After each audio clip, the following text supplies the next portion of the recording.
already. Hello, everybody, and welcome to unMadeGaming. Oh, No, it's not true. I actually messed it all up. Oh. Hello, everybody, and welcome to unMadeGaming. I just wanted to catch you guys giggling and laughing about funny things. We're here on this lovely Tuesday. We're back for Season 2, Episode 1 of Myth Dawn. We literally did not just level up our characters at all right now and watch funny GIFs on the internet. Instead, we were prepared and professional streamers that you guys watched, and that's... See, you couldn't host me for 5,627 people. Rude. God, rude, Eric. Rude. It was 500,000. Oh, God. Okay. I got one. Yeah. Great. This is why I don't host you with 500,000 people. This is why. You can handle it. This is what we call a gap, a deficiency of respect. Oh God, I see. Bubbernot gets it. We're all fighting today.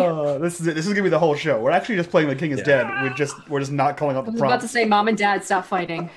So guys, we are back for Season 2 of Myth Dawn.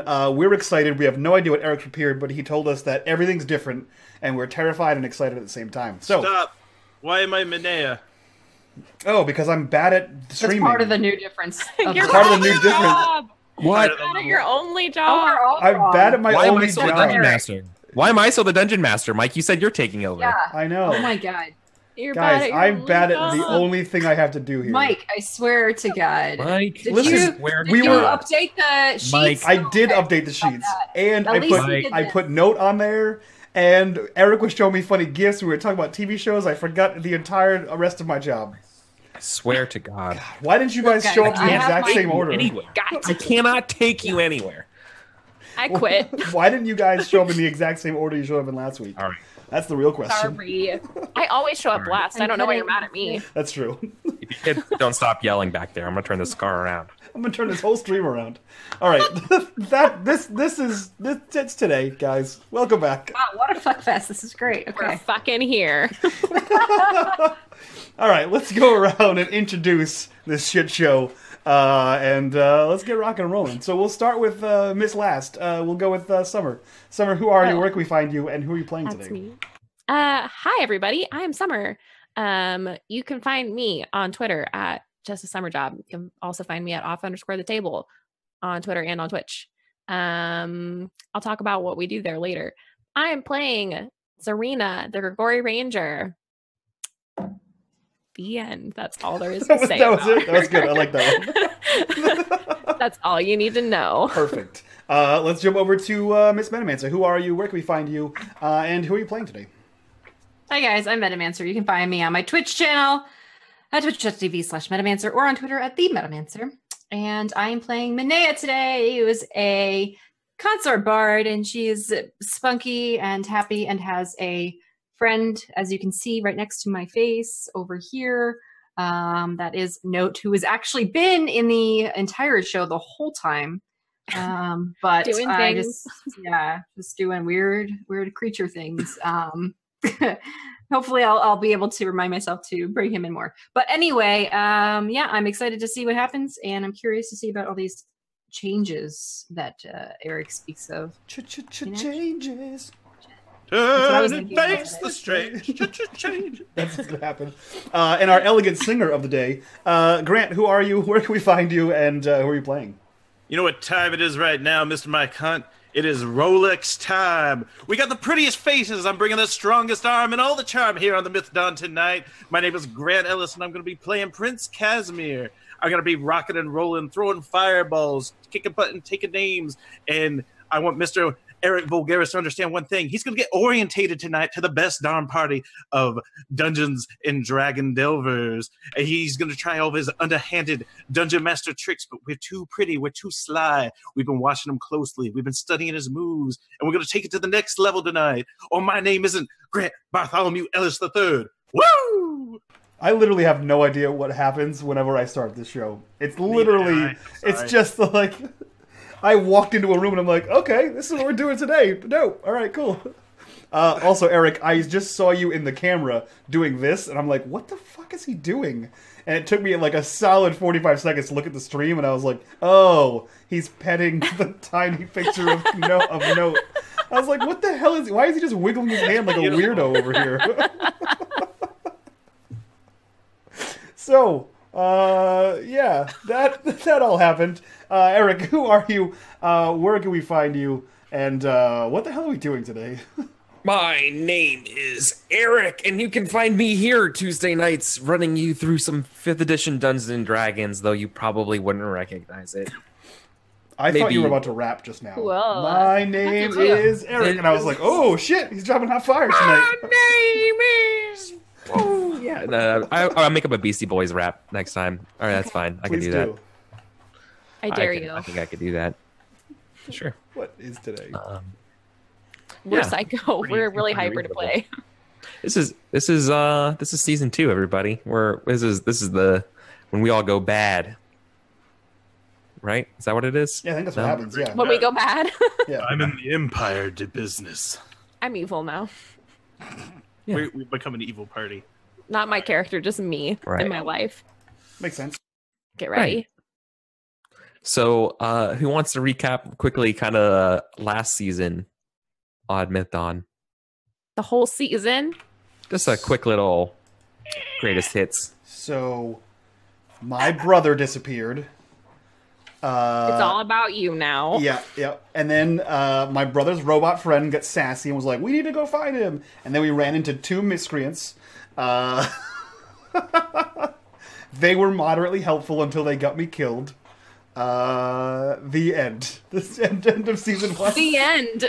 Then he died. Yeah, then you got me killed, and that was the end. That's all he remembers. He's dead now. Thanks, Summer.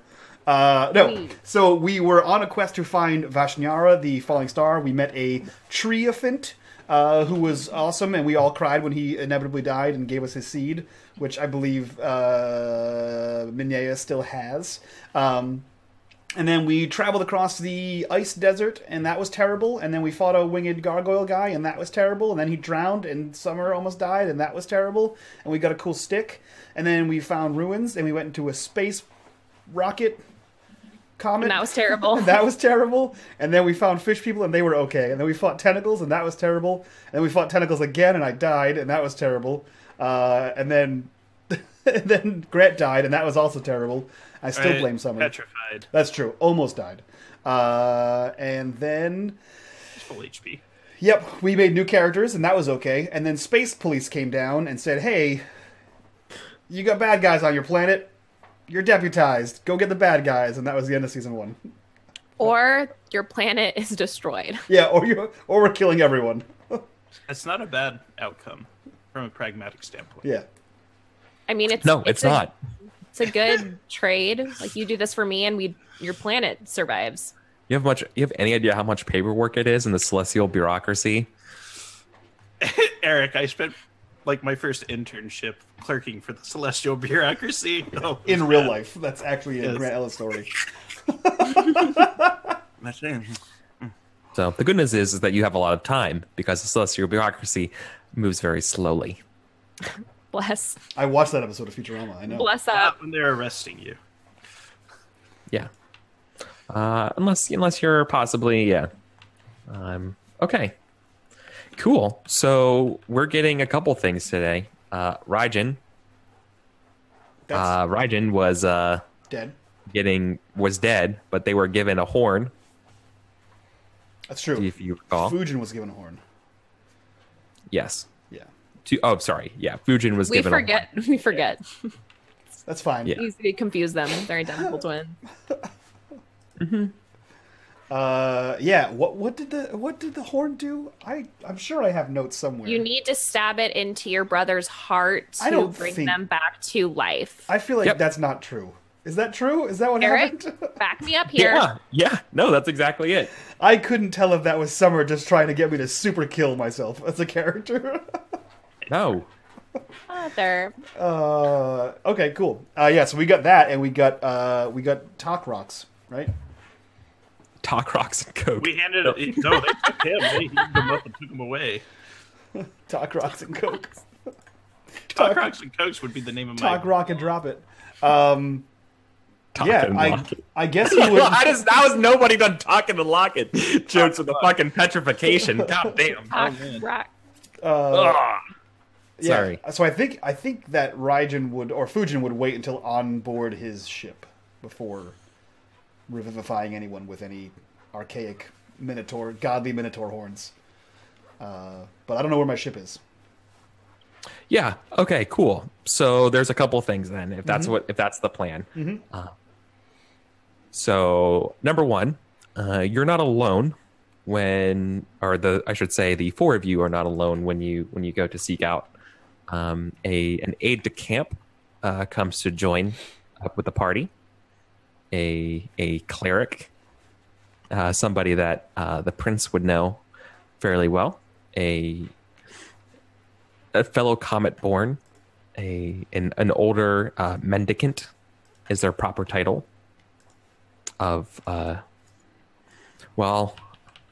weird thing is that originally they kind of were a cleric to Vashnyara in like a literal like a clerical like clerical work and cleric, and so now it's a little complicated, but that's not part for this introduction.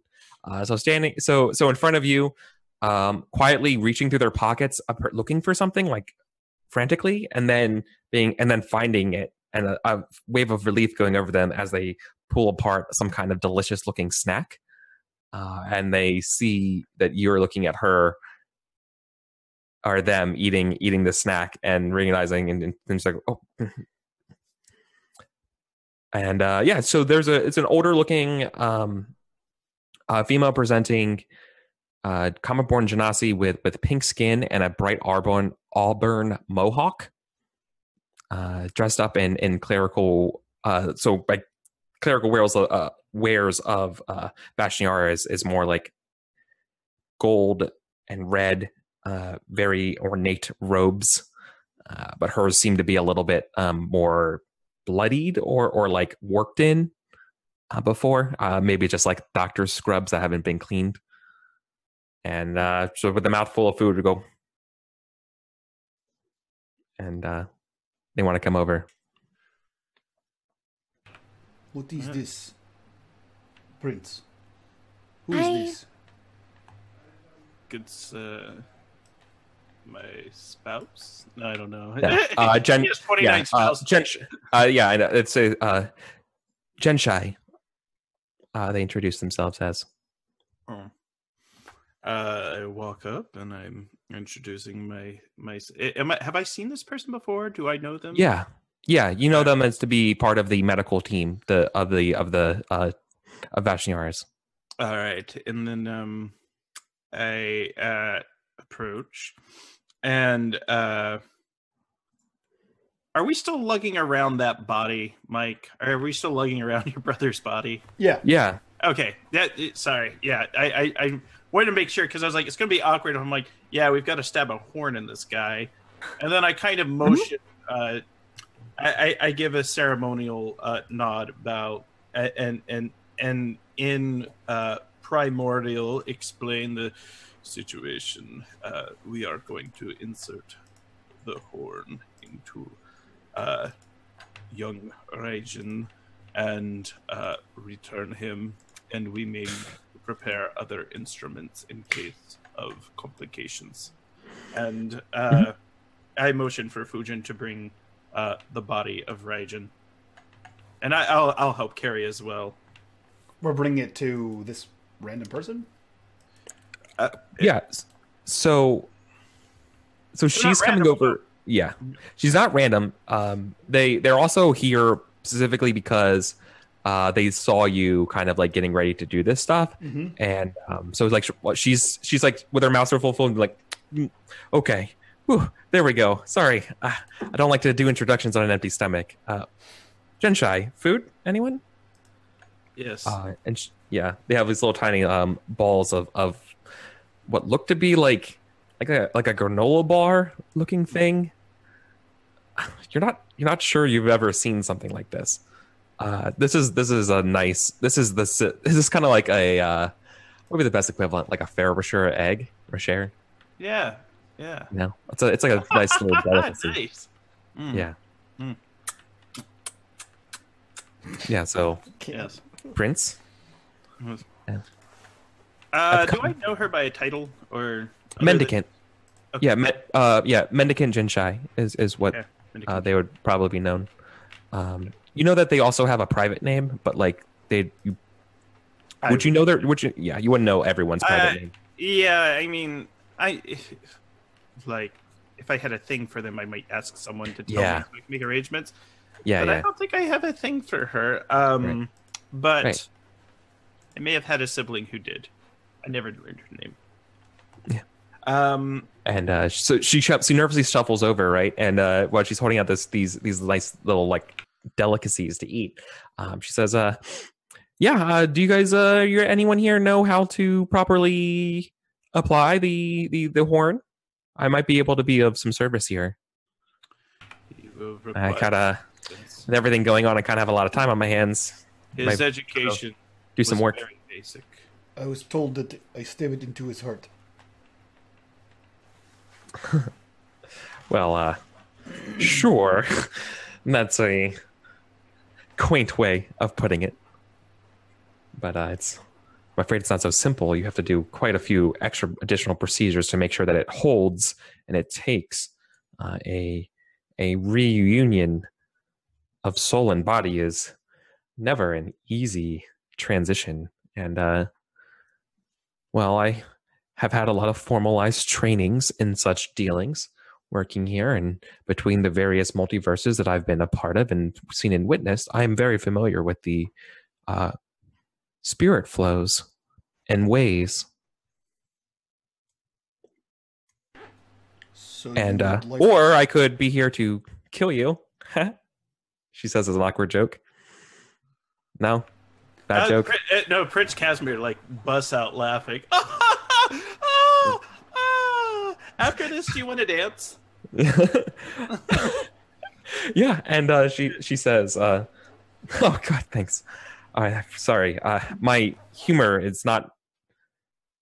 Maybe I don't know. Other Genasi think I'm funny. You are. I don't know. And it's like she's like holding, like she's having trouble. Like she hasn't met you all before and doesn't obviously her forthrightness and humor is sort of off putting. I don't know. How is Min and Zarina doing? Kind of hanging back here, I think. After everything that happened, they were playing it real. They were keeping their cards close to their chest. They weren't saying anything. They were just kind of nodding along, I think. So probably kind of hanging back behind the other two. Yes. That's exactly what I was going to say. We're being cautious. And Min pretty much is following Zarina's lead on this one.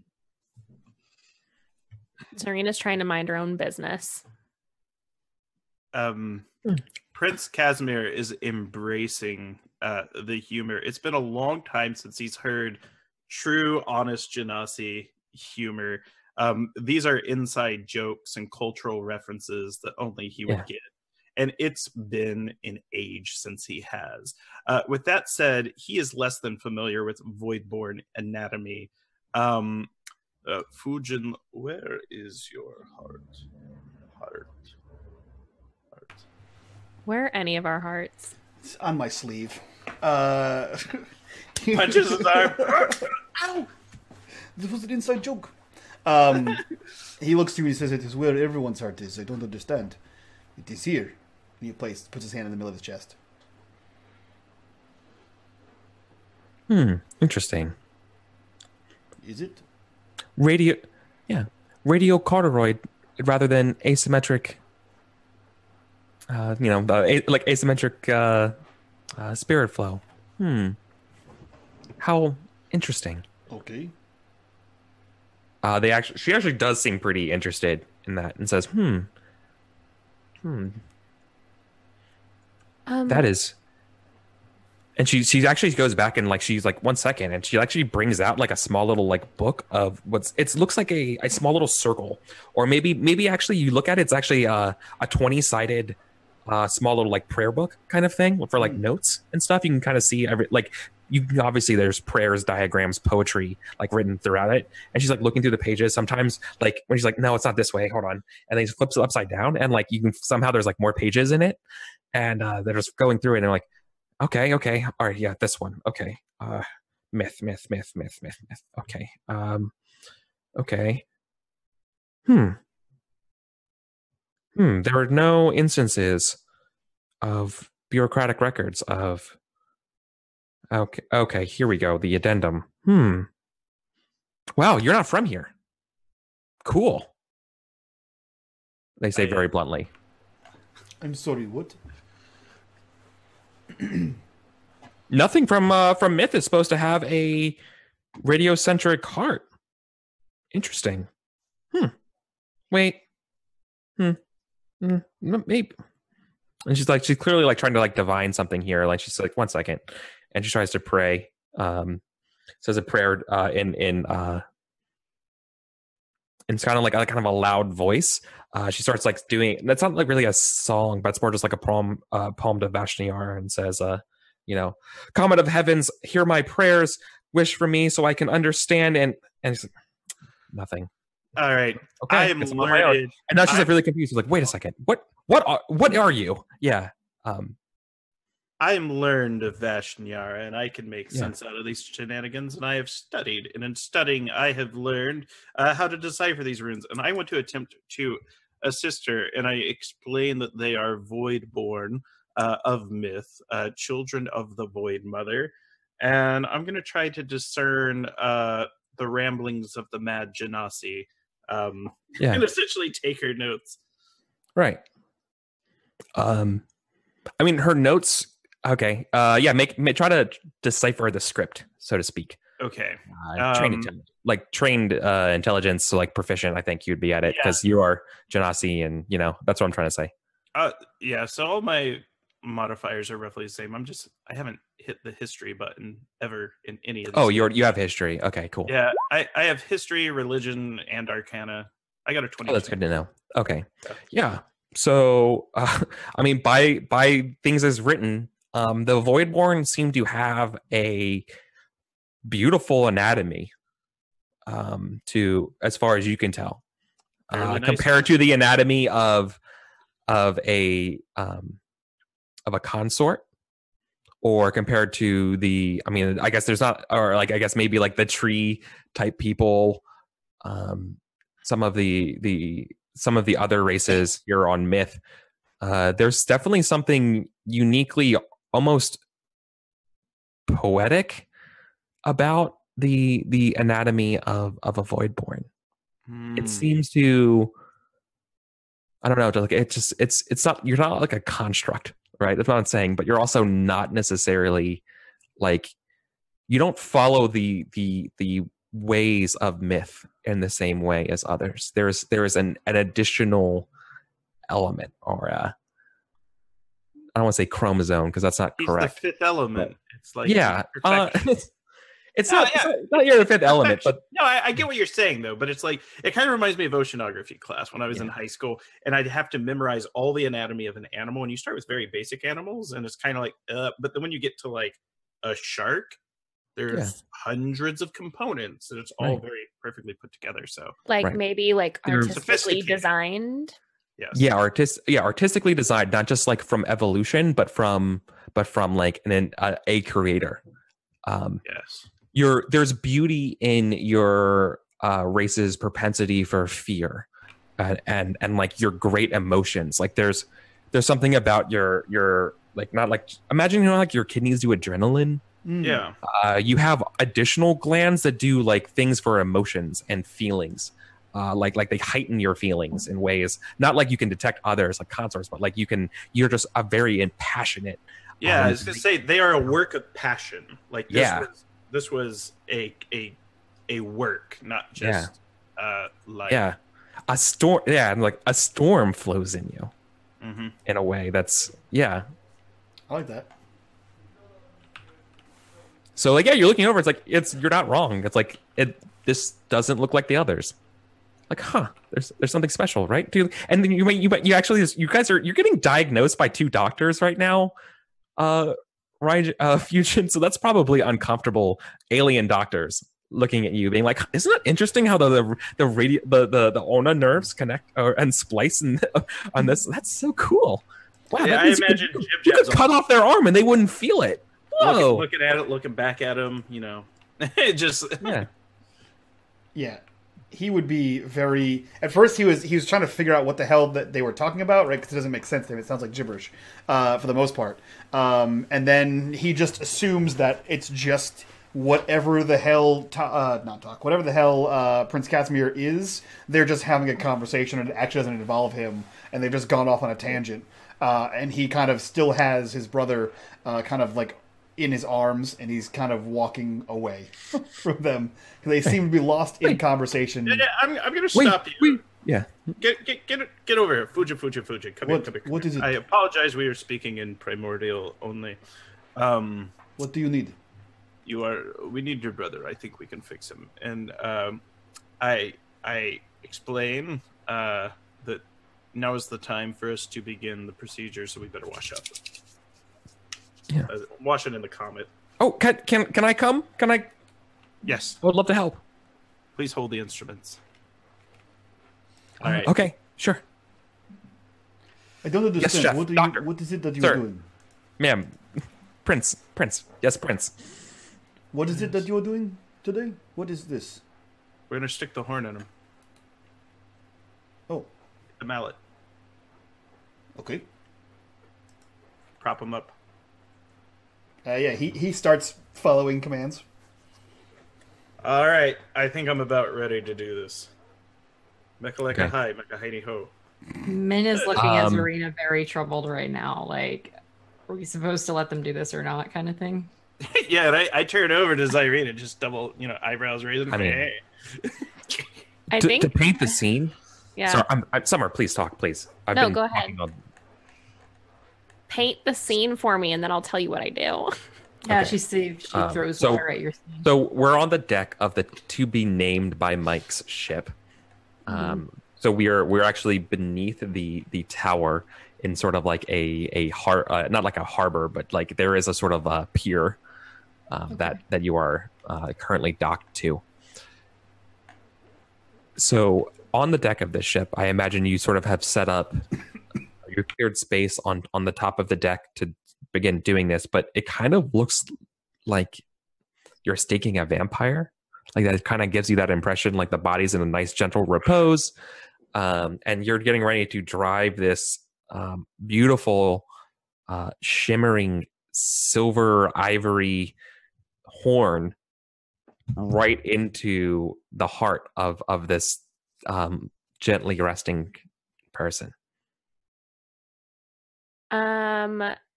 How big is the ship?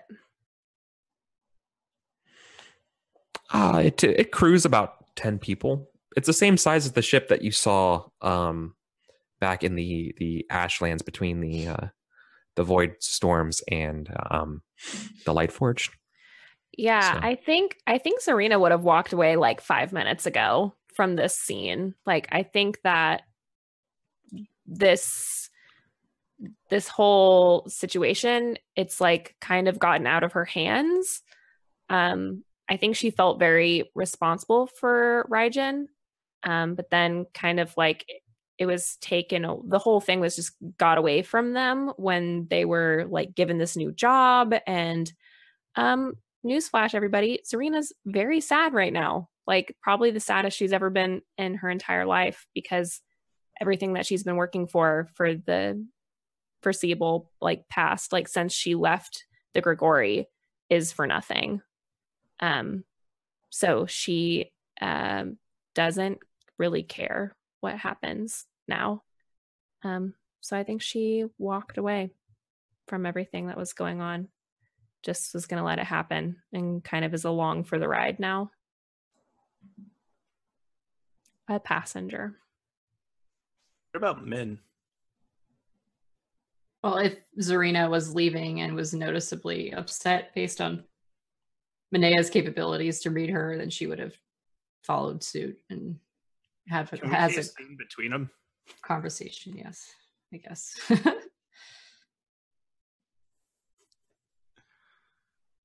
You good with that, Summer? Okay. Yeah.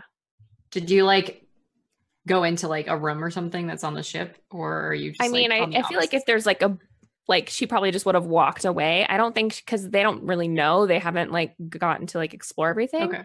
So yeah, no, I think she just would have walked to not be a part of like whatever's happening there. Okay. Are you okay? I know you're not, but you know. I'll be fine. Do you want to talk about it? Probably not right now. We could make a plan. We could make a new plan. Yeah, we probably should. What if we do this thing and then we tell the scary horn person to fix the other problem that we had? Oh, well, I'm just afraid.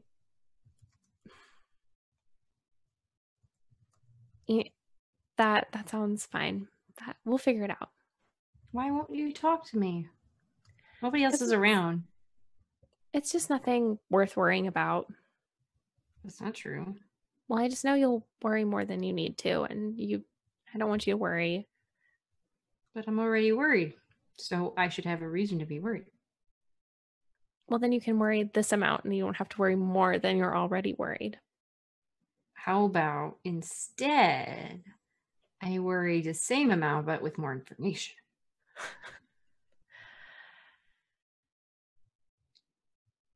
Well, I mean, I'm wanted here. Of course you are. I mean, I'm a danger to you on really. Myth. Yes, I am. No, we faced all the things already. And we were in like weird space and we're fine. So if we ran into the wrong people, they could try and take me, and that I know that you wouldn't let me just go. So that would be bad for you, and it would be bad for everybody. And then, not to mention, if I don't feed, then I will die. And I thought that, we had this deadline, and I knew I could make it till that deadline. And then we got there and we didn't get what we wanted. And so I'm just kind of stuck in between. I don't know what to do. Well, then next time I'm asleep. Absolutely not. Yeah, you can. And then we'll give us more time. I couldn't do that. But I said it was okay. I know, but I don't want to be that. I don't want to do that. I know, but you can't die. And we just need some more time. I still have a while. It'll be fine. It'll be fine. We'll figure it out. We'll make a new plan.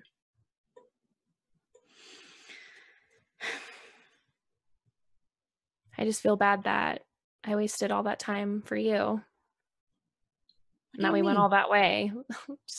We went so far, and then we didn't. Well, it's because that place was broken too. It wasn't the right solution. So we were wrong about this stupid star big deal, and we can get something better. And I still have Cinderberry seed. Maybe that will give us some answers. We don't know what it is. Not really. Maybe we can find more of his people and they can tell us what we can do, because the seed's supposed to be good.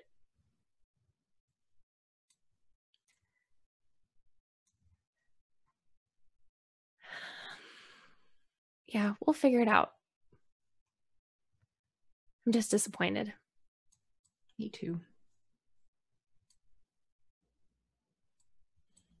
But it'll be okay. I know. I won't let it not be okay. Yeah, I know. Okay. Damn. I think we cut back to the deck of the ship, and everyone is around ready to do the procedure. So what is it that you need to do? Do you just take the horn and jab it in? No, it's more. You fool! You almost disrupted. We have to start again from scratch. Like, Prince Casimir, you were a boon when we were on Vashnyara. Tell me to shush on my ship one more time and I will cast you overboard. Shh. And like my hair goes up in fire. I go, I'm saving your brother's life. This was a warning. That's fair. And I drive in the horn. One fell swoop. All the way in. yeah. Can you roll a d6 for me, please? Ha! No. Yes. Roll a random die. This is where I kill him again. 5. Cool. Super dead. So, no. That's good. You drive in the spike, and you hear, kind of like as soon as you do it, you hear Genshai gasp and say, "Oh!" And then there's a bright flash of light, and then the light is sort of glowing off of Raijin's body as it sort of just consumes the body. Raijin begins to not like atomize, like that's not what I'm saying, but like just you become light, like your whole body becomes like shimmering, like your whole form is getting lifted and changed. And you hear Genshai scream. And I need you all to make a will save for me, please. I'm not great at I don't think, obviously, Zarina and Min are not here. So, Is that so I need wisdoms, yeah. 11. Fuji got a 3. Golden. Okay.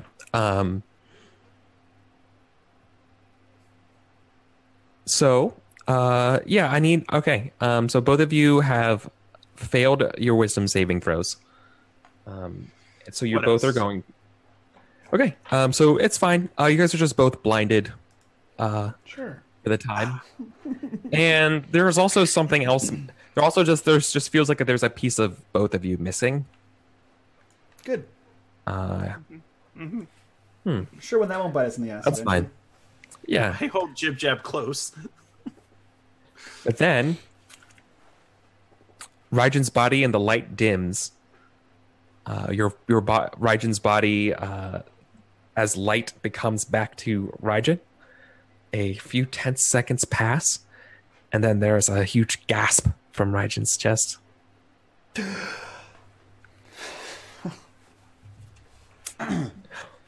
Welcome back to the land of the living. What happened? You died. Snack? Genshai comes over. Jinsai. What are you? What are you? Where am I?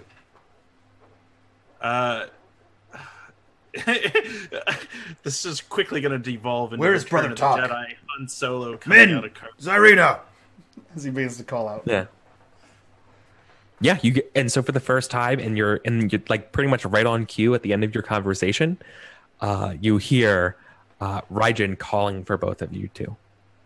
I like look at Zarina, like staring at her, like, did you hear what I think we just heard?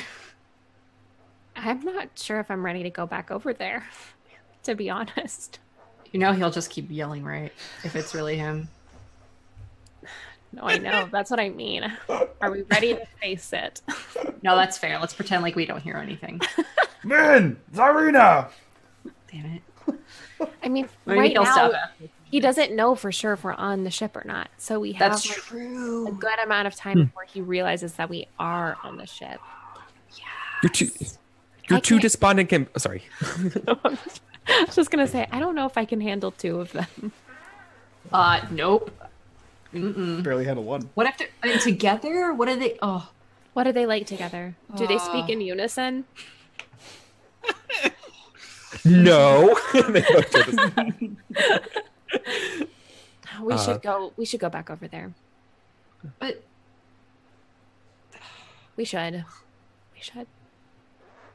okay, fine. Yeah. So I think we both start making our way back. Yeah, I don't want to play 2 cards at the same time, guys. No, you don't have to. Yeah, Here so you go. no, I totally will. So he's blinded and something's missing, right? Yep. Okay. And so you could if you could see So I think what happens the is men- like Fujin gets blinded and he kind of staggers to the opposite side of the ship, and that's when Raijin wakes up and he sees the 2 people immediately around him and begins shouting for what he believes are his friends or allies that should be nearby, unless he was, I don't know where the hell he is, right? So he calls out for anyone that would know him, namely Zarina and Min. And as he's yelling and they're having their off-camera discussion about coming back. If you guys come out, you would emerge to Fujin turning around and being like, "Why are you yelling? Shut up! This is not becoming of you. Stop this!" And he kind of walks over and he's like, "Quiet, quiet." And you see the 2 of them bickering back and forth. "How did you get here?" "They've been here this whole entire time." What do you mean the entire time?" I've been here. My ship came here. This is my ship. Do you not recognize the ship? You've been out it hundreds of times. Who are these people? Where is the rest of your crew? Where are my friends? Where's Brother Tak? Have you seen Tak?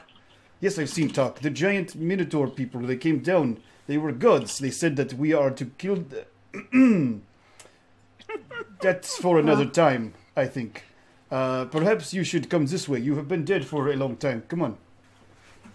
We're just standing there waiting. Casimir's just floating like- with Mendicant like, Genshai blindly. Oh, great. This is your friends. Here they are. Go speak with them. Quickly. Away from me. Quickly. And you just see him shoving Raijin towards the 2 of you. And he just kind of looks confused as he's being pushed across the deck of this ship. Yeah. You guys sight slightly returns. alive, as in not dead. Yeah, no thanks You're to you. alive. How did I get undead? How did I get not dead? Really scary Minotaur people. They gave. You look. You see the weirdo Genasi's waving at you. You're like, hey. Like we did that. Just a long story short, your brother showed up out of nowhere with that guy. And then we ended up fighting people, and then the Minotaurs showed up, and now you're here. Yay! Raijin puts a consoling hand on Min and looks to you and says, I'm sorry for everything that he is. You can't control it. Yeah, he's way worse than you are. Kind of I know. And you thought I was the worst. I tried telling you. Now, you said giant Minotaur people? I don't understand. Yeah, they had the horns and the... We don't really understand either. Yeah. Okay. Tak? Still stone. But they have him and might fix him. Probably not. But they might fix him. No, I think they're going to fix him because they're going to interrogate him about. Right, he's kind of like a prisoner. He's a prisoner of. Prince Casimir speaks up. He Sound goes, great. He is going back to Najima, god of stars and all things. Yeah, okay, whatever. Not to be rude, Min, but where's the rest of my shit? And he Oh, yeah, I got that. He looks down to your sword. I didn't take his sword. Yeah, no, I got that for safekeeping. Also, I killed people with your sword. How about that? She killed 2 people with your sword, so Well- I've heard. Yeah, So you've heard. it was good. I did a great job. Why weren't it was a you great there? job. Why weren't you there to watch it? I was unconscious, I think. Yeah, we had a little problem where that dude, well, your brother and that dude, brought that guys with them across because they had some kind of a key and they wanted the key. And now I was like, well, here's a problem. You brought the bad guys to us and we had nothing to do with it. And they were trying to leave. And I was like, no, you can't leave. You owe us. We have to deal with this nonsense. And then we fought them and they weren't fighting well. So I had to deal with all of it because they weren't protecting us. And so Z got hurt and I was like, that's not okay. So then that guy was just running around in circles. Yes. So Raijin has completely tuned the two of you out. And when he finally gets a break in, he says, so wait, you're telling me that you went unconscious and you killed 2 people? This is great. This is great. You want to hold on to that? I could teach you some tricks. I just want to let you know we killed the big thing that was down there, unlike, you dying. You mean like what I said we should have done in the first place? What we tried to do and you died doing. So we were right about what a terrible idea it was. But did you have to kill it, like I said? Yeah. We had to because we were trapped. Thank you. Did we have to kill it or did we have to bring you back? I don't think we had to bring you back, and now it seems like it was a bad idea. Sounds like column A, column B to me. Listen, we can just put you back to where you were right before this, if you would like, if that's preferable. True. We can send you right back. I know how to kill people now, and I'll do it with your own sword just to make it really rude. All right. Calm down. I'm glad to see you too. That's what I thought. Yeah, no, I'm glad you're not dead. Good. Me too. I'm also Here, glad have that your I'm not shield dead. back and your sword. Thank you. How was it? Being dead? Yeah. Awful. It sounded like someone was screaming at you the whole time. I was down. There was a good solid 30 or so minutes that all I could just hear was Talk's incessant voice, and I couldn't get away from it. It was the worst experience ever. He was there. But I thought that's basically what your life was like. Yes. No, I know. Same page then. Living hell. Yeah. This has been the quietest amount of time I've had in so long. So there's another thing that you probably should know about, but maybe your brother should tell you. Kind of about the Void Mother not really being the Void Mother. And as you say that, you just see Fujin's hands. You see Fujin's hands go. No. This is not. This is not time for right now. We're going to. I want to tell him. Excuse me. This is my ship. I am the captain of the ship. We're going to tell him later. I feel like I should tell you something. You should shut up. Right. Women on ships are bad news. It is bad luck. It brings bad luck to the ship. I really need to and it's the Void Mother is she's evil. I don't know what you're saying. The Void Mother's evil, and I was right about the curse bullshit. She was hit on the head for such a long time. There's no such thing as a curse. No, there's definitely a curse. No, there's not. There's such things as curses, but also, thank you. This one is right, though.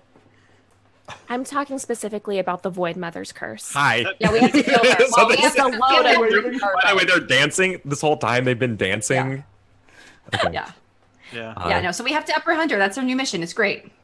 So remember that time that you were like feeding Team each Void other. Mother, and you love the Void Mother, and you love serving her, and you think she's great, and all that really nice stuff, and the curse stuff. Yes, that's pretty much a whole life. Yep, go on. Well, it turns out that was not true. I mean, I know that I'm trying to be serious right now. It just feels really good to tell you this. Yeah, the truth will set you free and all that kind of stuff. Yeah. We just want the best for you. I mean, obviously, I don't believe what you're saying. Well, let's talk to your brother because he also knows, but I just want to be the first one to let you know that the Void Mother is a space fugitive and not who you think she is. I don't see how that changes anything. Well, our mission is to apprehend her. Anyone else? You, young doctor. Other doctor. Doctor? The other doctor. Doctor. Yeah. Janshai. Right? Janshai. Yeah. Was that your name? Yeah. Can you please explain about the Void Mother? You and Casimir, I think was your name. If you guys want to tell him, sit him down, probably get him a glass of water, maybe a snack. Pero Roshi. Sometimes drink. And like Genshai, begins to go off in sort of an academic tirade about this because this is their jam. And okay, so sometimes in various sectors during an apotheosis crisis, and she just begins to talk like the super high level theology about gods and how they war with you and with one another. And sometimes during that process, gods will flee with their domains instead of die and give them, and they will literally leaving a place without that concept. Like, so they've hidden away a concept here. They've fled to this domain with apparently their spawn or maid spawn. She's still figuring it out. So what I'm hearing you say, puppets. What I'm hearing you say is that a god from somewhere else fled and became a god here, right? Well, technically, there's been a god the whole time, but yes. Right. Mm-hmm. Yeah. So how does this make it any different than what was happening before? The Void Mother is a god, and the Voidborn pray to her, and she grants us boons. Yeah. Because she's bad. She's actually like a demon god. Well, if I could get more information and some idea about some of their artifacts, I might be able to tell you more, but my best guess is that there's some sort of god of family. Oh yeah, that sounds like a real terrible demon. Yeah, family and tradition. No. The bureaucrats or whatever their faces said that she was bad. So bureaucracy. And they were very intimidating and truthful. And they want us to this is super bad. Kill her, I think. Do you remember how we were stuck with Cinderberry for like 9 days talking to the bureaucrats that were the Lightforged?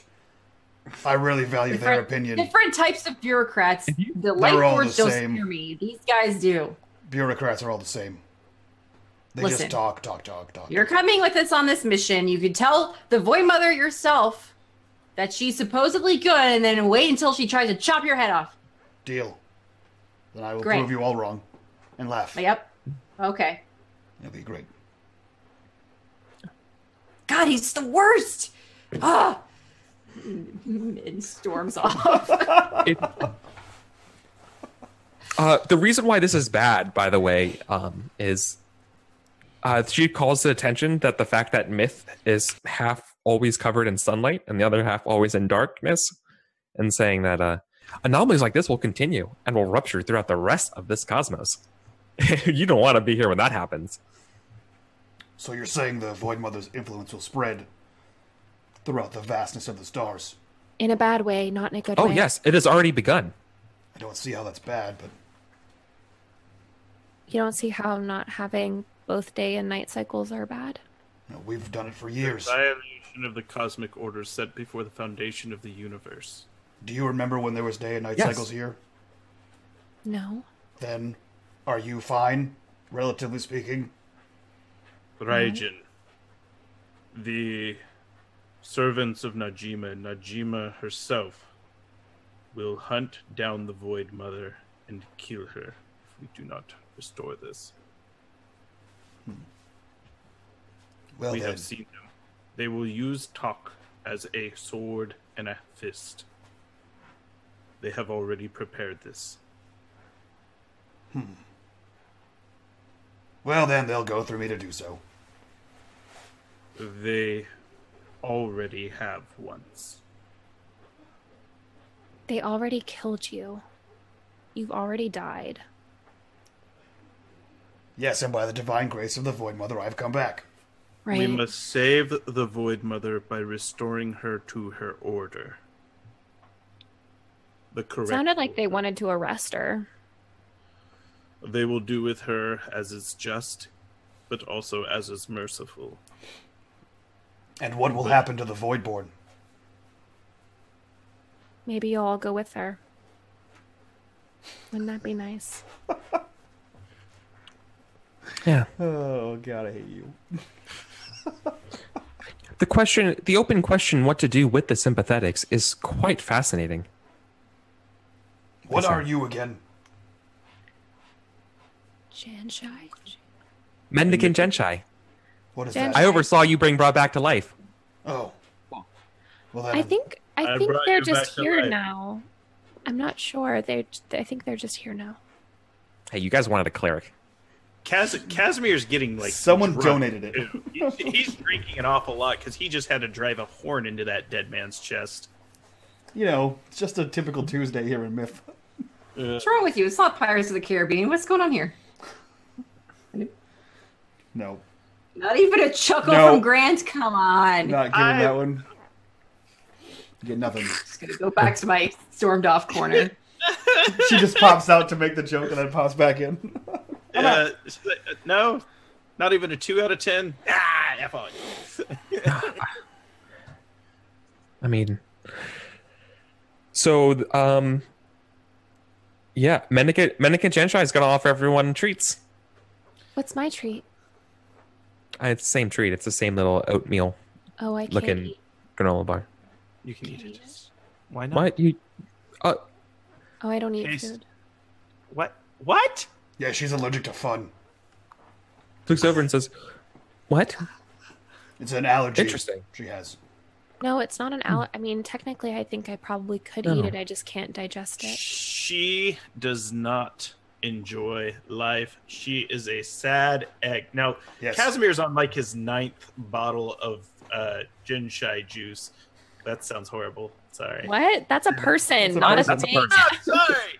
Cinderberries. That's also a person. Stop he's drinking everybody's juice. Look, you're one to talk. Grant, about. stop drinking everyone's juice. It's an order. You heard Summer." That's going to yeah. be a quote. And he's like calling out all of her sad girl baloney right now. He goes, she sulks about, we owe her a life debt. And she's like, oh, we're even. But no, we're not even. We owe this woman until the ends of the earth. We will fight with her. We will face the Void Mother Najima and all that is required in order to restore the cosmic balance. And right then, like he's like starting to stumble about disorderly. I brought him back to life, and like he's like trying to celebrate that. I like this one. This one is good. Do you have any more of I'm that your- juice? I'm here because my god's detained. You had something to do with it. And to tell you the truth, I kind of love, the underdogs and real tough cases. Going against an aberrant god is very interesting, very fascinating. Yeah, right about then, Casimir cracks Especially the when- bottle, and he's like, "We are passionate people. Those come genasi. We will fight." Okay, all brother, right. you have gotten a Well- jester for the boat finally. This is All good. right. is Slow improvement. down. Here. Eat something. You're drinking a little too much. You can never drink too much. That's a lie. And we're on a ship. You need to be careful. I approve of your new crew. This one's entertaining. I like him. There's something, and she's just like, isn't there something just a little romantic about hopeless No. cases? Yes, this one. She does not dance, but she would like to. Oh, right. We were talking about food. I have lost control of my entire ship. I don't know how this has happened. Where is my crew? Oh, this is the worst day. This is the worst day. I'm gonna go now. I'm gonna go find men. Okay, would you No, like hold on. Wait. Oh, Sorry, I just got keep talking. distracted. Okay, yep. No, do you? I got distracted. Mm-hmm. What?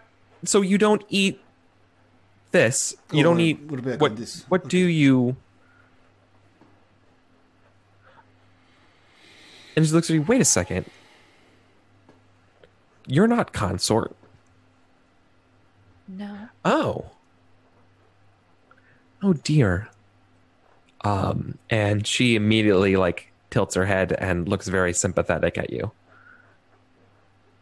Oh. Honey.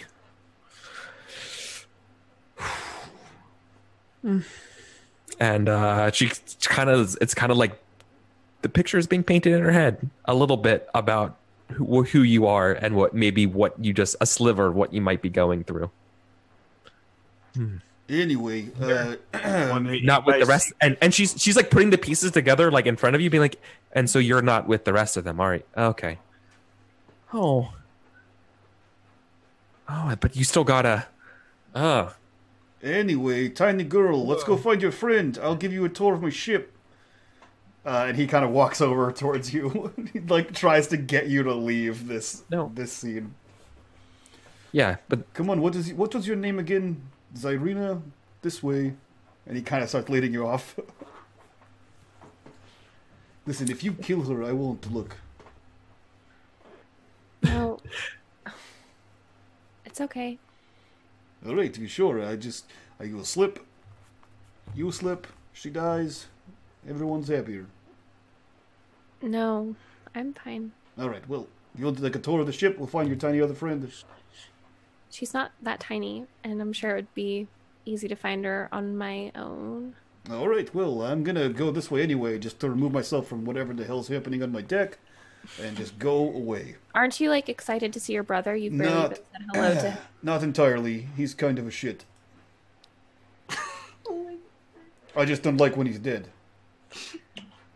Oh, well, he missed you, so maybe you should say hi to him. No, I did say hi, and then you tried to tell him about the Void Mother, which was very inconvenient, as you saw. I'm sorry, it just... We both know whatever you're about to say is not true. You just enjoyed that whole scene, didn't you? Yeah, I know. Nods accusingly. This way, and he opens the door to go below deck. If you're finding Min, she has completely rearranged the downstairs area and made an obstacle course for herself to occupy and spend some of her energy. I love Mike's reaction. It's just the cargo hold that you just repositioned all the barrels and shit. There's like barriers and like tunnels. Rope is hanging everywhere, and she's like climbing over things, bolting over things, underneath things. It's great. I don't even know what to say about what. And no, it's following behind, obviously slower, but still. How did you even have the time to do this? Man, this looks great. Thanks. You've only been going for maybe 10 minutes. I'm fast. She's fast. She's really good at obstacle courses. No, I believe that. I can see her just jumping. Do you want to try? around. I bet she can't get all the way through. No. I want to try. I don't want to. Do it. I'm surrounded by children, I think. This is... Listen, you have your way of grieving, and I have my way of grieving. And I'm grieving the return of your brother and you, okay? So I need to do this, okay? All right, I will join you. Why are you so judgmental? Oh my gosh. The worst. I had a crew, and they would all do what I said. Now I have 7 We're children. not your crew. Now you have your brother. Clearly. How will we sail this? Yeah, you have your brother. Good. If you would talk to him, but you don't want to. No. He needs a minute alone to figure out that everything you said was correct. He's not Well, going you're not to explaining it to him. Well, he needs some time to process the lies you spouted. Well, the truths you spouted that he considers as lies. But you didn't even back this up. No, because I would like to do it in my own time, but you just wouldn't stop talking. When is your own time exactly? Not you let right. your brother die, Not now when he's killing. Not the Matter minute of he came time. back to life. That was probably the bad choice. It's pretty No, traumatic. that's the perfect choice. It's pretty traumatic, That I is would the assume. perfect choice. It was the first time I think we've ever had like even 50% of his attention, and I don't even know if we had that much. Besides, life is all about renewal. A That sounds renewal like of perspective is one of those things. Probably not. Exactly when you come back to life is what I said. This is why your god is not a real god. Because of this. No, Goes back to doing your obstacle course. it is a real good. It's just bad. Okay, whatever. I don't have time to explain this to you. The red barrels, don't touch them too much. Why not? They are explosives, obviously. That's why they're marked in red. Great obstacle course. Yeah. The boat still sinks out of the air. It's a weird concept, but don't blow everything up. You're in it. Okay. None of you can fly, I'm pretty sure. So you're saying I shouldn't do target practice with the bow and arrow The because I've red never barrels. Yeah. Mm-hmm. Correct. You can use my bow if you want. Yeah, do Maybe it. I should try do it on the deck. I think I'm really good at it. I think I would be a natural. I think you would be too. You have a nice arm for it. Thank you. I tell you what, let's just stack all the red barrels right here and you shoot it once. Just end it all. Just. Do you really want me to? Because I will. This is my shoot goddamn. it. This is my goddamn nightmare. And he turns and leaves you two. Okay, we know how to get rid of him at least. So it is that. I say under my breath as he's leaving. I'm keeping one of those red barrels in my room just in case. They're enormous, but you can track it up there. They're like full-size barrels. I'm pretty strong. Okay. No, I'm not. We could do it together. Live, So that's it. That's it for those two. They're done. Yeah. You can't help but and you're all sort of feeling it. But then I think if once you guys are kind of back together and you guys are getting ready maybe to go, and maybe before whether or not it's the case that the mendicant's going to join you, the mendicant kind of scratches their head a little bit and says, anyone else feel like they're forgetting something? Yes, but I don't know what. Hence it being forgotten. Well, what do you feel like you're forgetting? I wish I knew. Then if I remembered, I doubt I would have forgotten it. Okay, well, let's backtrack through the conversation. We were talking about food, and then you were talking about healing, Raijin. I think that's pretty much all we've talked about since you've been on the ship. Yeah, no, it doesn't seem... No, it wasn't that. Can I roll something? To roll to see what they've forgotten? To see if I feel like I've forgotten something. To see if I can remember. No. Is it? You haven't. This was everyone who failed their will save. This is a part of the will. Okay. Yeah. I don't know then. I don't know how I could roll for that to help them remember. No. Yeah, so you're kind of on your own. Jen, what would happen if I did sorry. No, you're fine. Go ahead. I was going to ask what would happen if I did a sense of motion on them. I guess you'd have to see what... I don't know. You tell me. What happens if you do it? I don't know if they feel... I mean, there's nothing to try. I literally just sense emotion. It's like an instantaneous effect, but... oh, it is? Figure out... because it's my racial ability when we built out the consorts. Right, but you have to concentrate on it and do it. But okay. Okay. Yeah, that works. So there's anxiety, anticipation, excitement, happiness, a little bit of I don't want the right word. Attraction. Okay. I mean, I don't think I'd be able to tell what was missing, basically. No, there's the fear that you're sensing, and the anxiety and tension definitely feels like it's coming from that sense of I've forgotten something, but I don't remember what I've forgotten. Okay. Well, did you bring your clothes? Did you bring your weapons? Did you say goodbye to everybody that you care about? Of course. Well, I mean, I haven't been welcomed aboard yet, but I mean, I don't want to presume, but I do make a hell of a fine snack and my way around bringing people I can't really back seem from to near get rid death. of anyone else, so... You probably shouldn't say that you're a good snack. That you make a good snack. Oh. It was a Right. joke. Phrasing, right. Listen, lady, I can't seem to get rid of anyone else that's on my ship. You can do whatever you'd like, I guess. Janshai, we'd love it if you'd come with us. Yes, she has all the say in the world what happens on my ship, apparently. This is my boat now. That's not true, and I will push you overboard. Wow. Casimir's kind of on the fence about it. Min is Yeah.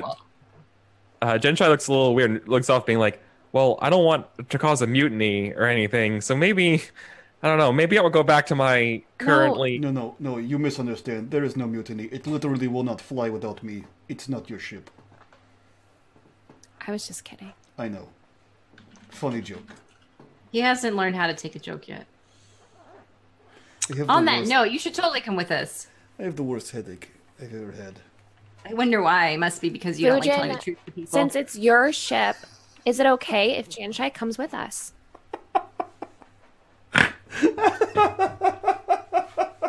Better come here with that one. Oh, well done. He looks around and says, "Yes, I guess so. I have no control of what's happening. People just keep getting on." You're more than welcome to come. Okay, with the interrupting. That's good. Ask questions, we interrupt. It's fine. Do whatever you want. Now you have a 7th member of your crew. Yay, Janshai! Oh my god, this is amazing. Listen. Let's just get this out here right away. When we're not flying, do whatever the fuck you want. When we're flying, just listen to what they say. No, I cannot crew the entire ship by myself. And none of you look like you know how to fly a voidcraft. My idiot brother might know how to fly one, but I can't crew with 2 people. You'll teach us though, right? Yes. So when we're flying, just do as I say. When you land, do whatever the hell you like. Could you at least be nice about it? Please. Thank you. It goes a long way. Yes. I will please be nice to you, Ish. Thank you for asking nicely. Well, we might be good at flying the void ship then. Oh, I just park it in space. That's fine. I'll turn this void craft right around. Oh my god, he's so much worse. I will turn I don't this know. craft It's debatable. They're worse for different reasons. I will pilot right into the void storm. So help me gods.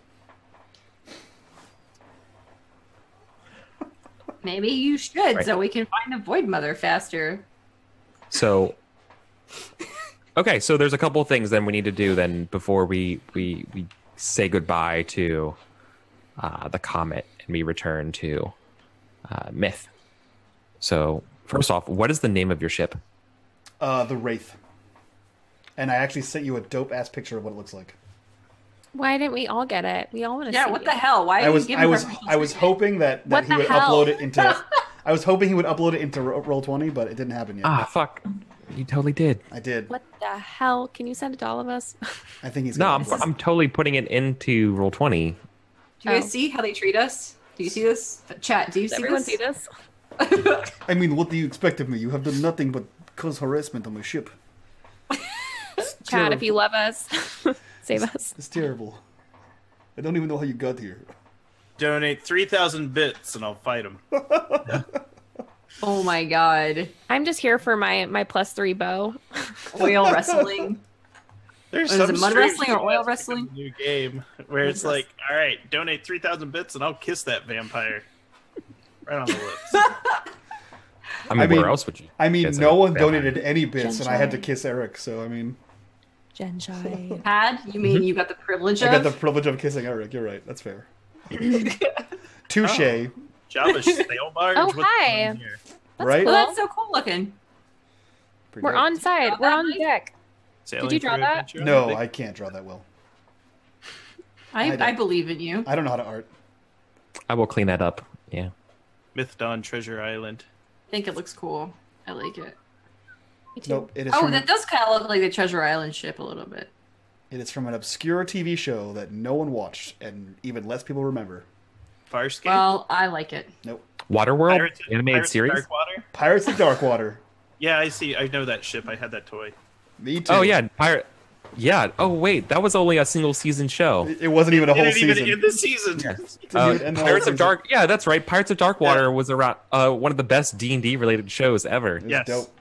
Such a good show. Pirates of Darkwater, following on the trail of what's it called, the Chronicles of the Lotus War or whatever, Records of the Lotus War. Records of Lotus War. Yeah. Yeah, Sounds like a that is the movie best actually. D&D show. It is. It's weird. That's all you need to know. Okay. So you got the crew of the Wraith. So we need to do a couple little affairs about the Wraith. First off, Okay. you need to make sure that you haven't used it in a while. You need to make sure it's okay and ship shape. Mm-hmm. Once that's done, is there anything you wanted to do on the as like a last farewell for the comet before it gets impounded into the heaven? No, not. I mean, not for Fujin. Casimir wants to search deep within himself to see if he can I like insight check myself or something? What's missing from me? Yeah. I don't know, because I've forgotten something, and I may have been given the information that I need, but I don't know. So let's try. And I search deep within myself and roll an 11. Wow, wow. Okay. So you roll an 11. Unless I had advantage, which I don't think I did. Help me, Jib Right. Jab. No. This is cool. You do find out what's missing. My You find out. No. No, there's something else. There was a memory of you when you were young. Let me ask you a question about how the prince grew up. Mm-hmm. What were you most afraid of at court? I was most afraid of my father getting angry at my mother in court, because he would often get angry at her in private. Okay. I would be hiding, playing with my brothers, and sure. So with an 11, that memory comes back to mind, and you reach down and find it. It's almost like you somehow like you forgot that maybe you repressed it, but you don't remember doing that. And then you have this weird shiver down your spine, and that you feel like this was also someone else's memory or something else's memory, and something else saw you thinking about it or thought about you thinking about it. Are the Grigori stealing our memories and feeding on them? And I'm drawing my quarterstaff and I'm calling them out. I'm like panicking. I've also been drinking heavily. Zyrina, are you sending them secret notes where you're eating our memories to not die of starvation? No. Look me in my eyes, Summer. No, I'm not. I've never sent a secret note in my life. I wouldn't even know how to start.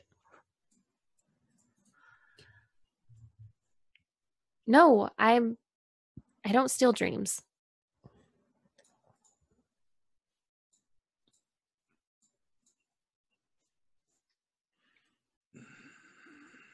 It doesn't seem like they're lying, but it definitely somebody was stealing it. Yep. We've got thought thieves around us, and I'm not high enough level to cast Mind Blink. We need to do a full search. If there is a dispute on my ship, you may fight with swords only. I'll try with Jib Jab. No. Dishonorable combat. So the Mendican's actually going to go on the side here of Zarina when you're doing this and be like, "You're out of line, Prince." I'm not accusing her right now. I was asking. No, like this right now. I know, but I feel like that's sort of like she could kind of see where this could be going, being like, "No, we're not doing this," and like looks to you, Zarina, and says like, "They weren't. It's not them." And right, you realize it's like the same thing happened, because she says the same thing happened to me. I am not out of line, and you are a subject. You do not speak to me like that again, Mendicant Janshai. You can take her side. I'm on her side too. But I'm also on yours. Yes, Prince. If you think... I could try and see if it was anybody. Mm-hmm. Yes, please.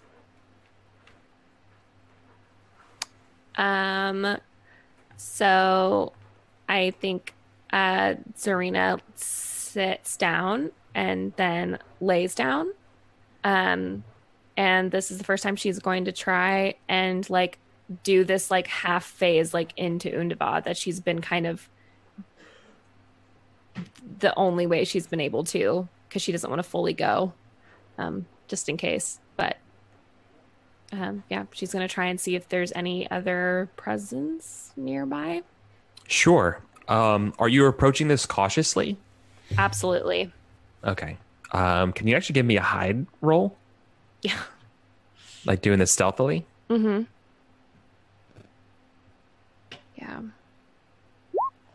24? Yeah, that's pretty good in Undiva. Let's see here. Yeah, okay. This is you're fine, but you let's see. What would Undiva look like here? Yeah, I've never seen it on the comet. I haven't been able to feel it since we got here. Yeah. I get for me what it feels to me when I think of Undiva, I think of a like not like Blades in the Dark Duskfall, but pretty close to Duskfall in terms of and I imagine you're standing in a fog shrouded bitter smelling like there's like a chemical or bleach smell and an acrid smell in the air, poorly lit playground at a park, and you come in and you can see the vague shadows of silhouettes of the buildings of the town. You can see the Imperial Cathedral out in the distance, sort of breaking and being sort of the focus of the town line around here of the city, and you're feeling so close, but also like so alone, like in this bank of like fog, like shrouds you and keeps you hidden. Then you hear the sounds of footsteps going by, crunching of gravel, as someone taking a gentle stroll through the night is here. They're not like whistling. They're not doing anything particularly. In fact, it's very difficult to see them because you're so well hidden. But then there is something you do see on this vague looking silhouette form. You see that silver horn, the silvery ivory horn, in the hands of this shadowy Grigori. Oh man.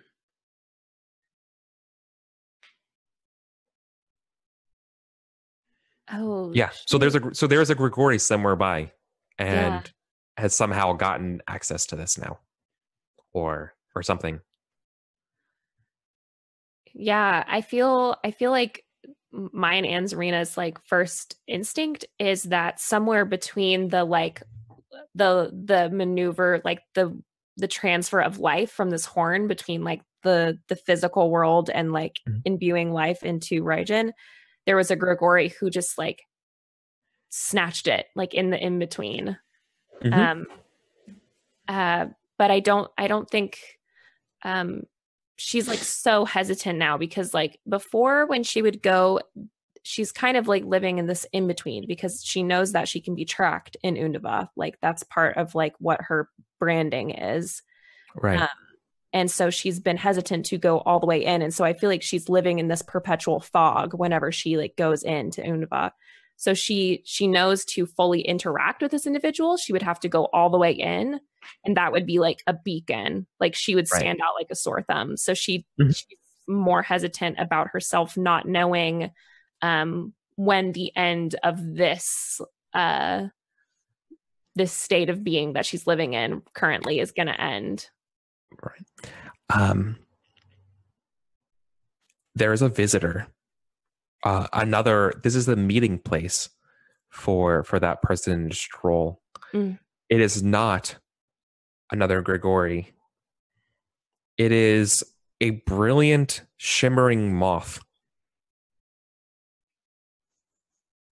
As the best way I could describe it to you.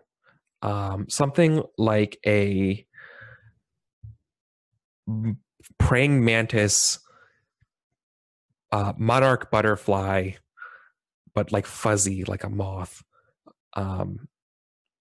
is meeting this stranger.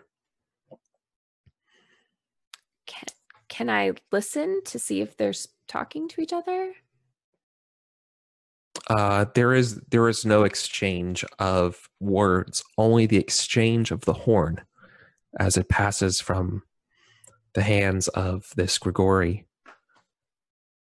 into the arms of this silvery moth, before the moth seems to not like a cocoon itself, but it kind of spins and sort of just disappears. Like it goes to go left, but instead of turning facing laterally, it just and you see the profile of it. Instead, it just disappears, like it went behind a wall.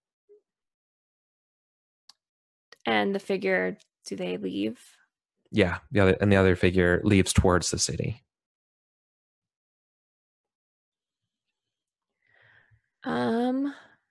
Yeah, I think there's something left on the ground where the moth was. Oh man, I'm gonna go see I want to see what it is. Something shimmering. I want to see what it is. Mm-hmm. So she'll kind of wait. Till the other guy leaves. Yeah, and then slowly like make her way over to it. Mm-hmm. Right. So this will might be a little difficult to describe. So I'm gonna have to tell you the connection here, because I don't think it doesn't make sense in a lot of ways. Okay. There was basically silvery snow on the ground from where this thing was standing, and that sort of fell off from its wings. And the snow sort of possesses a sort of metallic quality to it, and your mind's immediately jaunted back to Tok's weapon and the similar material made from that. Can I pick it up? Yeah, totally. Does it have a feeling? Like, does it feel cold? It feels cold like snow.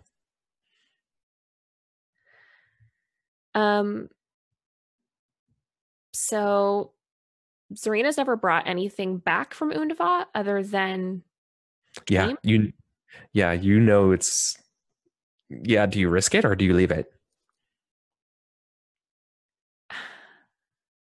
I feel like she would try. Not a lot, maybe just like it's like barely like in the palm of her hand, like just this cold almost snow. It doesn't melt. Yeah And I think she would just do what she'd always done, like when you carried the dreams back with you, she would try to do that, and try and bring it back with her, and like her spirit basically re-enters her body and she tries to carry it with her. It's kind of like if you were like pulling like a taut rope. As you begin to transition back to the waking world of myth, the snowflake glows bright. It goes hot. It doesn't burn you, but it illuminates itself as you begin to transport, I guess we use this word, yourself here. You're afraid that the light it's giving off will give notice of where you are. So it's the point where it's starting to glow in your hands and you're closing it, but you're kind of seeing the light like begin to like go out of your hands. Yeah. Right. So what do you do? Do you try to stealthily stash it? Do you drop it and leave? What do you, or something else? What do you do?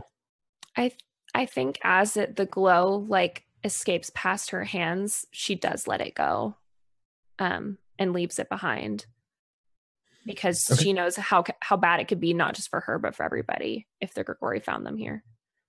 It dims. Yeah, it dims. And can you make a trained personality save for me, please? What's that? Or charisma. Personality. Rules bleed. I'm sorry. System's right, Eric. God, my system. You mean my best one? Yeah. Sure. Your charisma. Did not All right, do well. cool. Yep. I did as well as I thought I would. You're fine. I'm just gonna tick that clock up a little bit. That's all. Okay. Good. That's probably fine. Okay. Don't believe him when he says things like that. For people watching at home, I've upgraded the notice of the Void Mother clock from 1 tick to 2 to 6. I see. That's fine. No. Oh man. Yeah. Thanks, Summer. That's awesome. I'm sorry that my charisma is so low. Also that I rolled garbage, that I rolled a 3. It's okay. You found out some valuable information. Yeah. So I think the party just sees her lay as though she's sleeping for an equal amount of time. Time passes the same on Undava as it does on Myth. And she sits up after a while. Cool. What did you see? Shh. Are you okay? Did you run into trouble? Why would there be trouble? Well, Shh. it's hard. I don't know if trouble is the right word for it, but something is happening. This is my ship. There was a Grigori here. They didn't see you, did they? No, I don't think so. At least,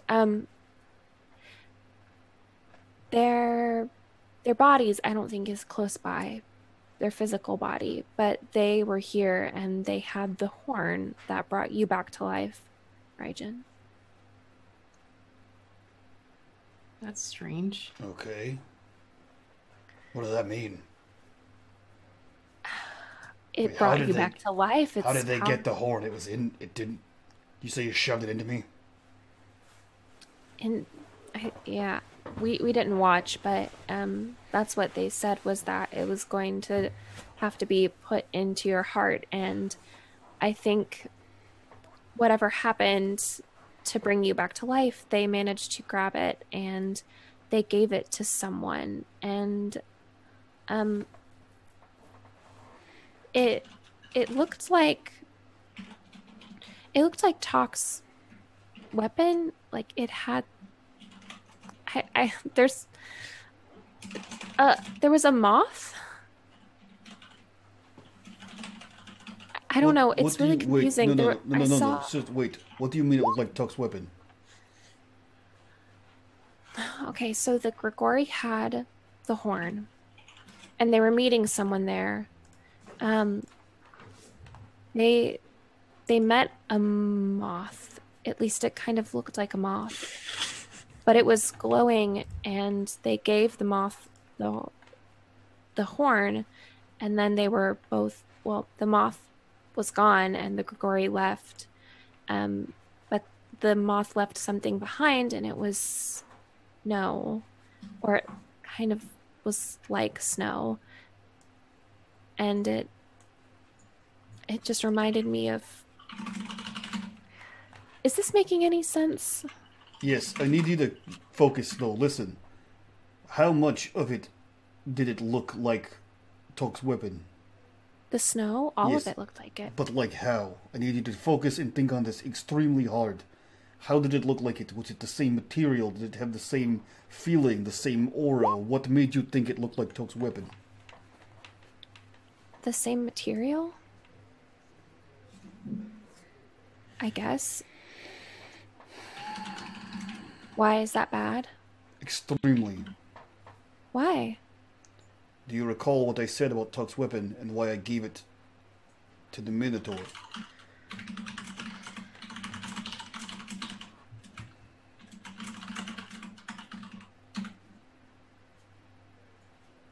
It belongs to one of the sisters. It was made by them. Which means that if this is the same sister, that's bad, but not as bad as it could be. If it is a different sister, it is extremely bad. Why is it bad if it's a different one? One of them rebelled. What happened with the rest? They didn't. There are Okay, 7. so- 7 of them. One of them Yeah. rebelled against the Void Mother. The other 6 did not.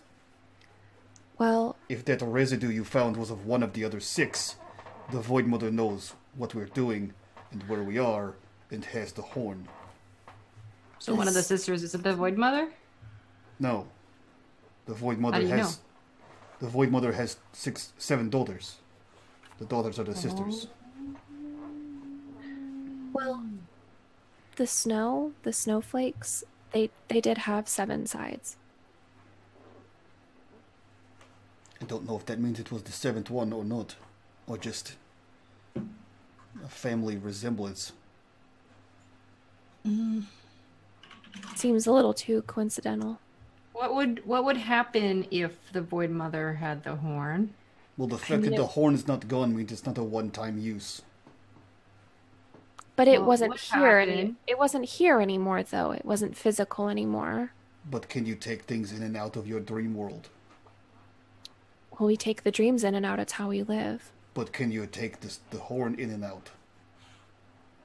Apparently they did. They took it in, at least. Well then, it can be taken out. So Maybe. again, my question. I don't what think it would be happens? the same thing, though. You would know best of all of us. I mean, nothing's quite the same in Undava as it is here. What would you revive in Undava? I mean, nothing can die there. Apparently someone would like to prove you wrong. Maybe the horn doesn't just revive stuff. Maybe it does something else that we don't know about. Eric, Mm-hmm. I am casting see invisibility, which will also allow me to see into the ethereal plane if there's anything around.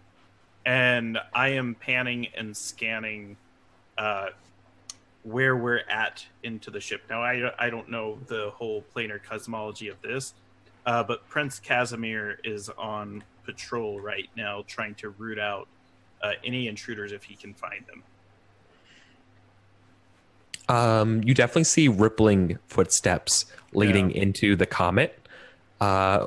Faint. They are the footsteps of the path that was tread by the stranger in Undava Okay. from here. So no one is nearby right now, but there was something here. I'm relaying all that I see, and my eyes, which have flashed white, are now burning with a blue glow. In fact, Prince Casimir has shifted from orange to pink, now to bright blue, and 6 small meteors are now orbiting around him, rapid speed, and now his eyes are burning blue, and he's pointing out what he can see as he sees invisibility. He is on high alert. He has also been drinking a lot, so... Genasi are motivated by passion, fire, action. Well, that's what I said. That somebody came and went. Yep, and I'm pointing exactly where they went, exactly where they came. Well, they're not here now, so this does us no good. Well, we should go. We should go. Because they knew where we were enough to get the horn. And maybe it was the horn that they were tracking, not us, which is good for us. How long ago was this? Moments. It was happening in real time. Why don't we chase them down? Like, literally, that's what I'm doing. Prince Casimir's chasing after it. The person that had the horn, that stole the horn, they don't have it anymore. It's the one who took it. Well, we can ask them who they gave it to, get information, get their address, and... If I make myself known to the Grigori, they will come for all of us. Have any Grigori found you in your recent travels? No, but it's because I've been very careful. Is this true, Raijin? What? The only one we ran into, all the ones that we ran into are dead. Yeah. Surprise, surprise, they can be killed. If we run into Grigori, we will kill them, like the others. I don't want to. Well, I do. And Casimir is trying to track down the best he can as quickly as possible. And he's using his Misty Steps and full dashes to essentially try to track down the steps.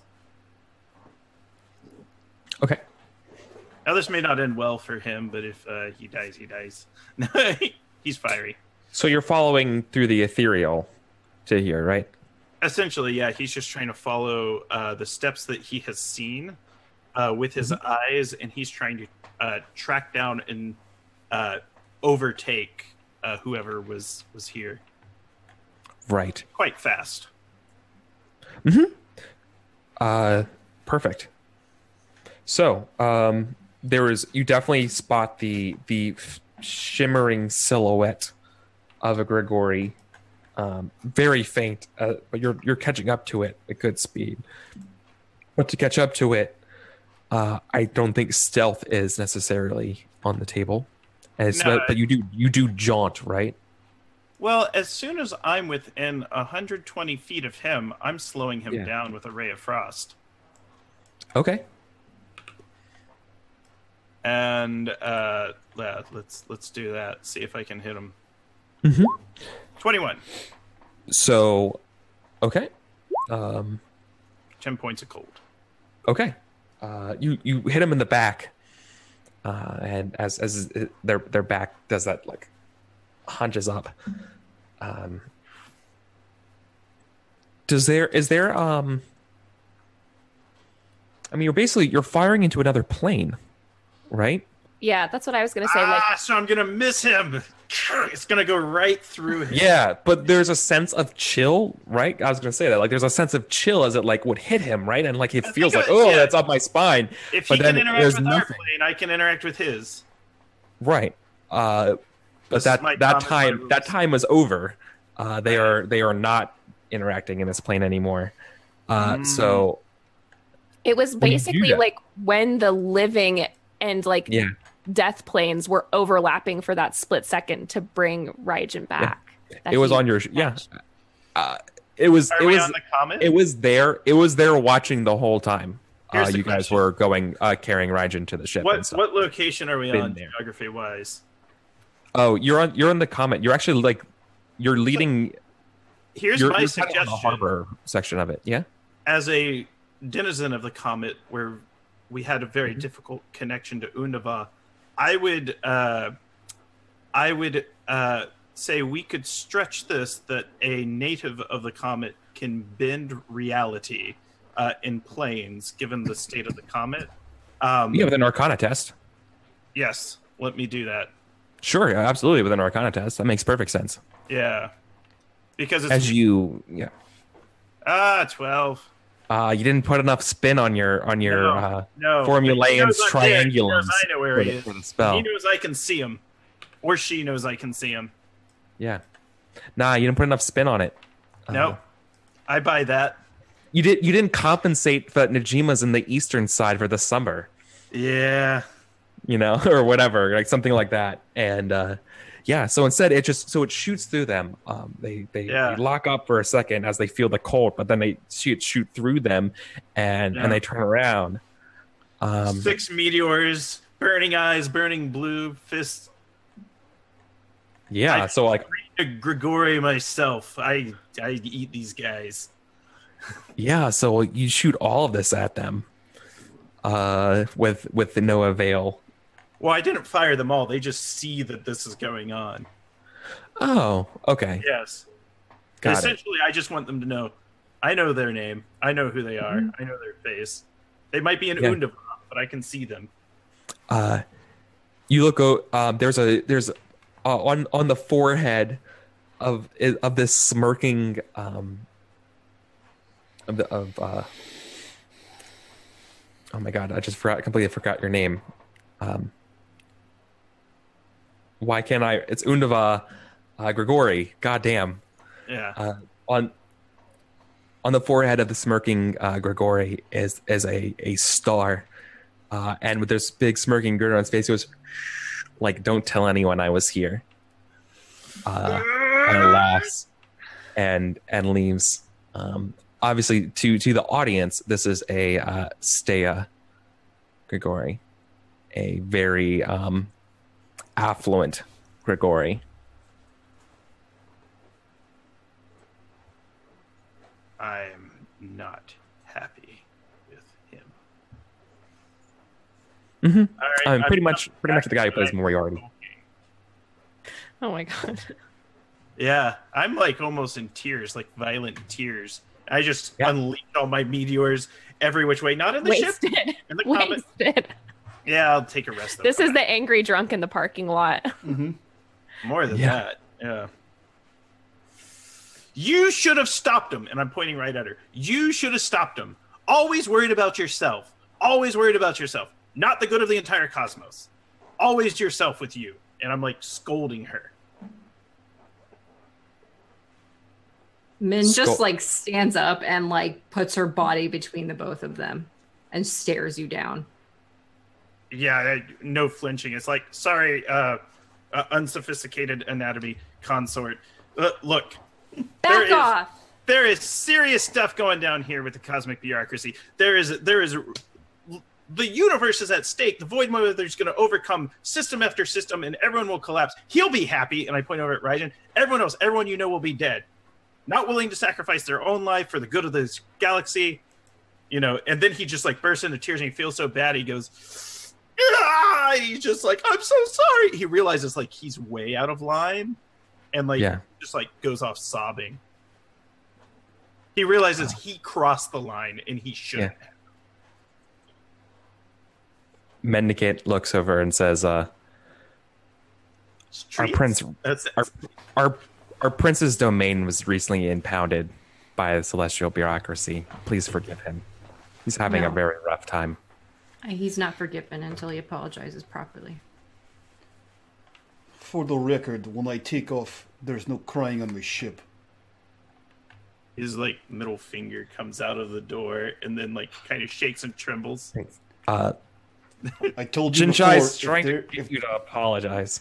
If there is a dispute, you may draw steel. That is it. Or you squash it where it lie. Jib Jab and Tiptoe, by the way, have totally taken their side. They're like not even going with the prince. They're like, you know, kind of like trying to like show remorse, and like they're motioning like, we don't know this guy. And like Prince Who is he? He comes out and he's got like ugly Genasi makeup right now, like there's streaks running down. And he comes out and like he drops to his knees in front of you and hangs his head in shame. He goes, I sincerely apologize. I should not have raised my voice at you. I owe a debt to you both. I am not mature when it comes to feelings, and I often act irrationally. It is the way the gods made me. On one hand, it is beautiful. On the other hand, it is highly inappropriate. And then he just sort of sits there. Min like looks back at Zarina. It doesn't matter. I'm sorry I didn't go after him. There is little you could have done. If my basic understanding of how your people work, there was nothing you could have done. Unless you knew he was there to begin with, and I'm just going to assume that you didn't, or I would leave you on this comet. Does that make sense? Yes. Perfect. Then we are of an accord. More importantly, the staff you found on my brother Tuck. Where did you get it? From a servant of the seventh sister. The seventh sister? You said it was a servant of him. Where did you encounter the servant? Yeah, we killed him. Okay, that's going to make things harder. Where did you... he didn't really leave us a choice, so... I wouldn't imagine he would. Where did you encounter it? On our way to the comet. But where in the land? I've been over most of it. In the ice. What was it called? The oh gosh. Sure. It was something about the past or whatever, or the mountain. Oh yeah, that was a long time ago. Yeah. The something pass. You've heard of it. Yeah, it was like a really evil underground, all dark place. So we said we were gonna go above ground to the cold wastelands. The Humbura Pass. Yeah, I think so. You crossed the void. It's like something I've heard before. You crossed the void desert. Okay. Yep. Sure. It was cold. And there was also a creature stalking us, but it never did anything. Oh, yeah, those are terrifying. So you killed the servant. Did you see the sister? No, that's why he was after us. He said that the sister wanted us. And what made you think not to go? Well, honestly, I don't think it was me or Min who were that against going. I think even at one point I suggested that we go to avoid Cinderberry being destroyed. It was your brother and Talk who were the main adversaries of the Seventh Sister. Honestly, I wish we could have known why she wanted us. Well, my brother... I even offered to solve the problem over a riddle. She did. She tried her best. I don't know exactly how that would have helped you, but that was brave. As he gives you the most backhanded compliment. Yeah. Well, you may get your chance. I think we need to speak with her. Yeah, you know where to find her? Well, no, I would assume that she's close to the place where you found her. Perhaps we could just go ask Cinderberry. He seems quite wise and knowledgeable. I've seen him a few times. Cinderberry is probably not with us anymore. Well, obviously, you're here on a comet. He lives in a desert. I mean, alive. He's probably dead. Why, did you kill Cinderberry? No, of course we didn't. Well, then why is he not alive? I wanted to stay behind, but we couldn't. This is before we killed the servant. They were still pursuing us.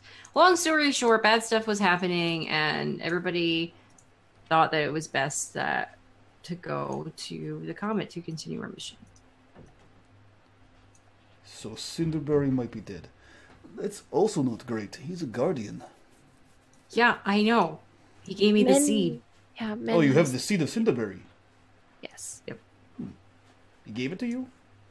Yes. You specifically? I promised that I would bury it and bring it back. He said it would guide us, and it did. You are impressive. Just you, though. And he points to Min. He doesn't give those out. She's not sure if she wants to take that compliment. he doesn't just give those to anyone. Yeah. Well, shit. Perhaps we go back anyway. The sister left. Yeah, maybe he is okay. Well, the sister left for a reason, and she does not want to be found. The mother, I believe, wants all of her clutch back together. So the enemy of our enemy, etc., etc., if you catch my drift. Yeah. Wait, what? There's some kind of drama, some family drama. The seventh sister of the renegade god of families. Back, Mom. The seventh sister of the seven sisters. She left. She does not want to be part of the clutch. The mother and the other 6 want her back. You know, Min, when they say the enemy of your enemy is your friend. Yeah, it totally doesn't make any sense. Well, the seventh sister is clearly your enemy, or at least so my idiot brother and Tuck think so. Okay, so we'll just go find the seventh sister, ask her questions, tell her to be nice, and then we'll take care of her mother. Yes, she did try and have us killed. Did you deserve it? Just curious. No. Okay. Just putting it out there. Ask your brother. Yeah, seriously, he knows more than we do about that. Does he? I mean, maybe. I mean, he seemed like he knew. I don't know. Does he? What made you think that? Listen, did he this just say is way farther than I've ever been from home, so this is completely brand new, uncharted territory. Did he just continue to say things louder and louder until you stopped asking him questions? Sometimes. Yeah, that sounds like him. You're cursed. He said we were cursed a lot. Did you go to the cursed desert? Yep. I did touch someone who died. That's probably just unhygienic and gross, but there is something strange about the people in the desert. You probably shouldn't touch them without proper something. She lost a glove because I lost of a it. glove. That's why I have this blue glove. Oh, you did touch them without a glove. With the glove, then. Yeah. Yes. Oh, well, that's not now that she stupid. has a blue glove. Okay. I have a I blue think it one. looks pretty. It doesn't match my outfit. Yes, don't tell him. Don't tell him. I don't think they're cursed, but there is something terrible happening to them. There is something terrible that happens to the people in the desert. It is probably a disease, I think. That's what we tried to tell Righteous. Yeah. At the end of the day, disease, curse, same more or less, I guess, right? Okay. So, do we agree that is the only lead I think we have, is go find the Seventh Sister? Yeah, let's do that. Great. Man, that seems really counterintuitive to everything you've been doing so far. Well, everything that we've been doing so far has nothing, so maybe we don't think about it? I don't know. I guess I don't really have anything left to lose. To be fair, you also thought the wizard was an actual wizard. Cinderberry's still there.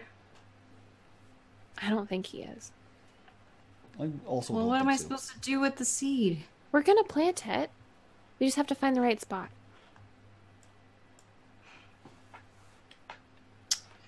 Yeah. So, hoist the mainsail. Wait a minute. Yeah, so we have some decisions to make of where we should go. So we have a couple places that I've already kind of pointed out, because the next part of the game is building this coalition to help you answer questions and help you stop and thwart the sisters and get to the Void Mother. Obviously, I mean, you have the Consort realms. Fujin, you would know the Consort realms are, well, everyone would know right now that there's potential problems with the Grigori, the Consort realms, and like kind of following up on those sort of storylines. That would be kind of where we would head over there, as well as Fujin. You would know that the work of the First Sister is sort of over there as far as your leanings and reports have shown. The next option is the Living Forest.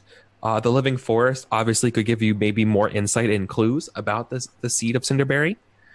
Fujin, you would know that the Third Sister and their machinations are at work with the Living Forest.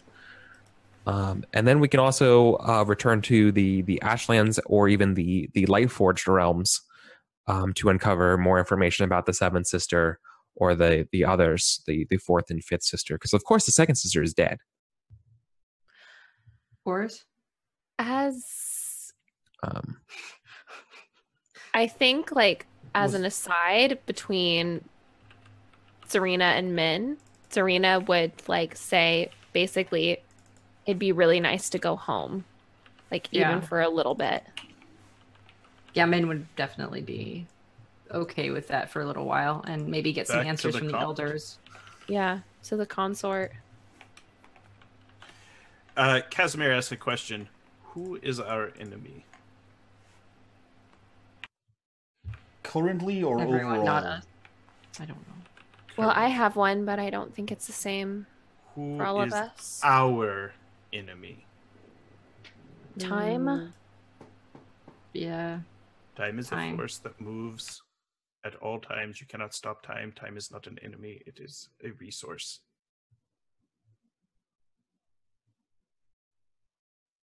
Fujin, who is our enemy? I mean, if I had to say, I would guess the Minotaur people, since they want to destroy the entire planet. However, what they want is the Void Mother. She's not aware of us as of yet, and therefore does not view us as a threat. I don't know where that that Grigori was going, but that's probably not great. Where can we obtain the most information about our enemy? As I said, the Seventh Sister. Then that is where we should go.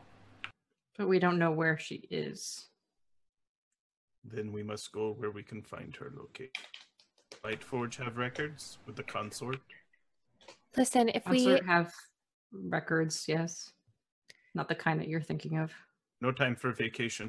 We must go where we can find information about the enemy. The thing is, we do need resources.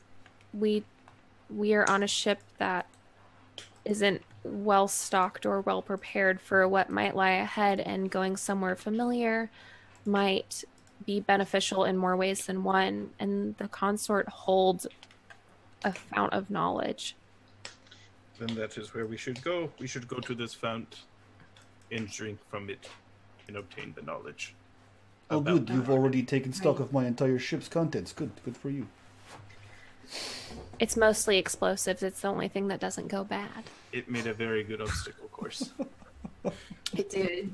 We threw most of the rotten things off the side. I hope that's okay. That's fine. Off the edge.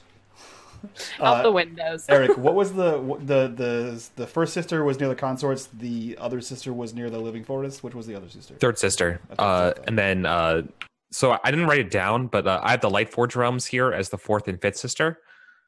And then the ash, I was just calling it kind of the ashlands, but sort of like the desert between is the sixth and seventh sister.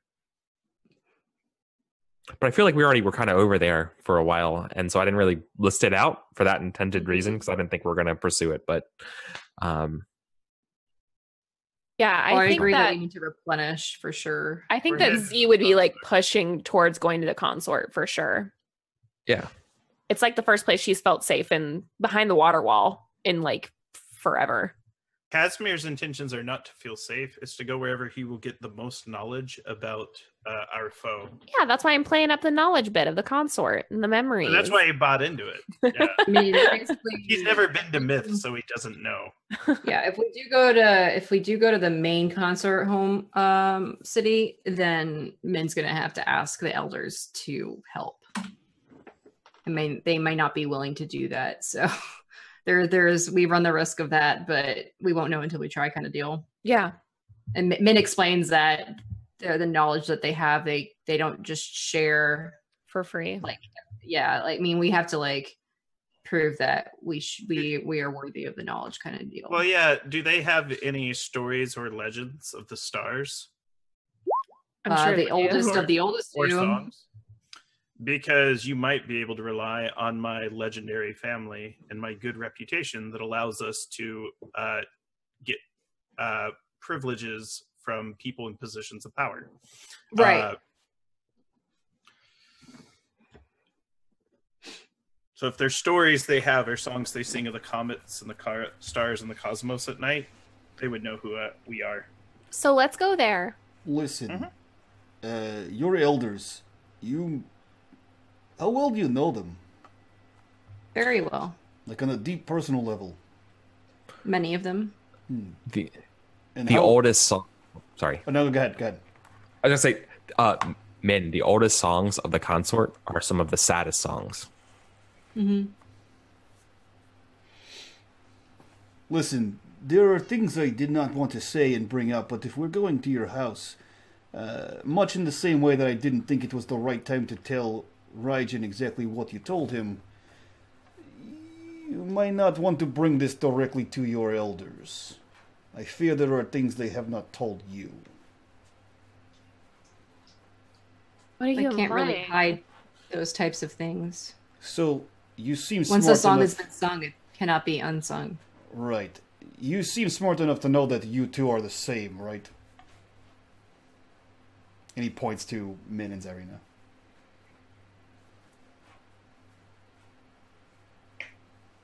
So Grigori definitely have stories about this. I'm pretty sure the consort do too. So, but I don't know how like definite that is in either of our lore. Yeah. Yeah, he's just assuming that you seem smart, that you probably have figured it out. Right. I mean, I would assume that we at least have like hypothesized. Yeah. But it's just that the thing is, no Grigori and consort have ever spent this much time this close together, like in the past, like several hundred years. Exactly. So, yeah. Their differences are certainly outweighing their similarities, especially culturally. So. Yeah. He looks to you both and says, have you figured out that you're also not from here? No, we're not from the comet. That's really smart. No, you're not from Myth. We're on the comet. You're not from Myth. We're not from the fucking comet.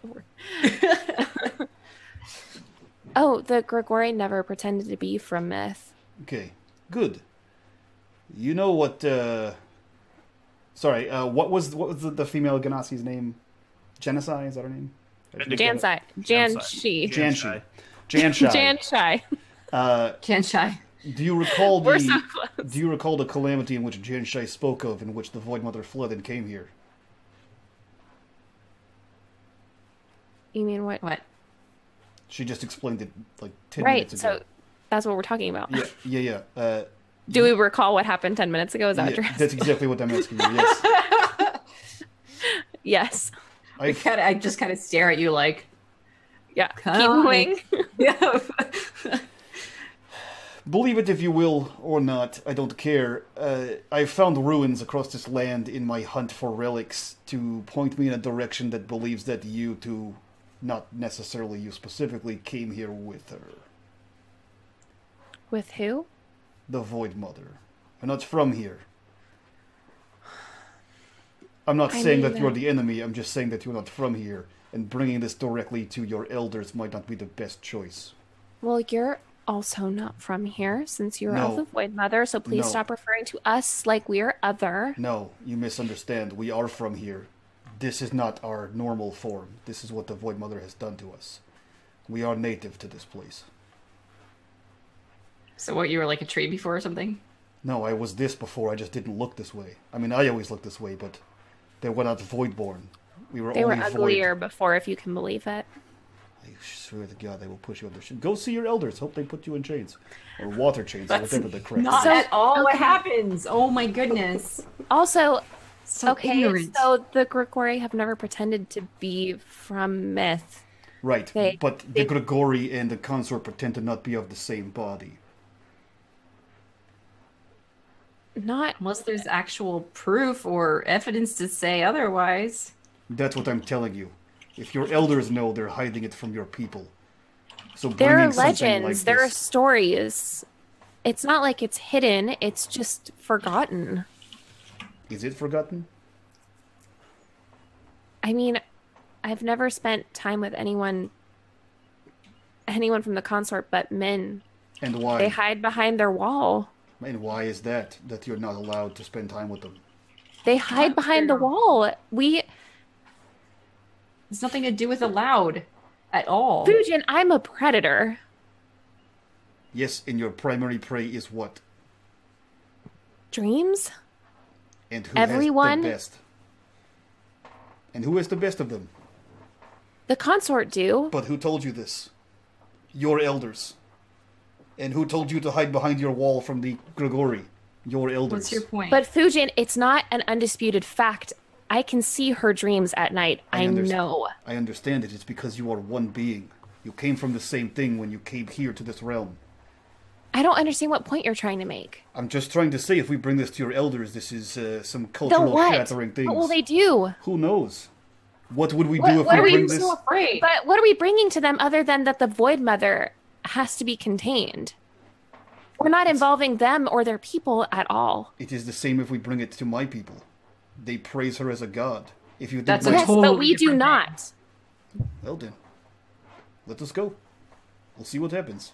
I'm just warning you that it is more than what you expect, or more than what you currently know. At least as You far don't as know I've the seen. consort. Don't pretend to know them. Neither do you. You know one. I'm not pretending. Then let's go and see what your elders think. I think there are better avenues, but if that's what you think is best, then we'll navigate there and see what happens. It's your boat. The ship. And No. yes, it is.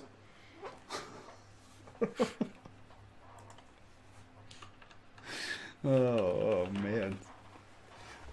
So where are we going, guys? Fly us where you want, buddy. Make Yeah. this choice on your own. Summer, Z's out of it. Summer, you asked for drama. I'm giving you drama I in know. bucket loads. No, I know. I'm saying I really don't mind where we go. I'm Me as throwing an drama out at of you. character, me as an out of character person I don't really have a genuine opinion of where we go. Z is pushing for the consort because she feels safe there. Me as a out of character me, I'm ready to ride this trash train to nowhere. Just take Trash me train. anywhere. I mean, Welcome to Min the- definitely wants to go home, even for a little while. There's no doubt for her character that would be a good relief for her. However, again, same for me from a player perspective. I and I will embrace wherever we go. Min is now thoroughly annoyed at both of the brothers, and doesn't like either of them. So there's that. If you're really looking for drama, which you know I love me some good drama, don't go to the consort. Oh, I know. Casimir's opinion is the same as my opinion. I'd approach it the same. Get as much information about whoever our enemy is and be willing to go there. Maybe the Lightforged have records since they live forever, essentially, and they've been around for thousands and thousands of years. They might have information. Yeah. They're literally made from the stars. Yes. I mean, everybody's going to have information. Depends on what kind of information we find. Exactly. Yeah, but exactly. That's not the way Casimir looks at it, though. Right. Like, sure, everyone does, but Casimir simply wants the most that would show all signs of weaknesses. What were you saying, Eric? Oh, no, that's it. That's All right, Captain, all aboard. Where are you taking us? I can't tell your sass. I don't know if it's Summer sass or Cyrena sass. They all sound the same to me. No, I'm ready. I'm ready. I'm on board. I'm on the train. Here we are. So, you know what? Actually, question to Eric. Where are we in relation to everything else around us? Will it take any amount of What do you time mean? to get one place? So, I mean, Rather than- there are like several different continents, right? So we're currently on the continent with the Ashenlands and the Lightforged, yes. right? And so the Living Forest is a different continent, the Consort is a different continent, and the Grigori is a different continent, right? Yeah, it would take a little bit of time, but it's not a significant amount of time in terms of it's not a factor right now in terms Not of in things. gameplay. Right. Yeah. But, I mean, as a transportation, we're already in the place with several of the sisters and several possible clues. So rather than leave the continent and then come back to the continent, I think as a shipsman, it just makes more sense to be where you are currently and then go. So he's not saying we're not going to the consort lands, just on the way we're going to stop at these other places because it's literally on the way, rather than backtrack. Does that make sense? Yeah. Okay. He looks to you and he says, I will take you home, but first we stop by and see Cinderberry. Perhaps the sister, if she is around. If not, we'll continue on to your lands. Okay. Good. Now, shit, I have to teach you how to sail. Right. Serena just pulls a random rope. This will be great. See what happens. So The whole ship combusts. Please.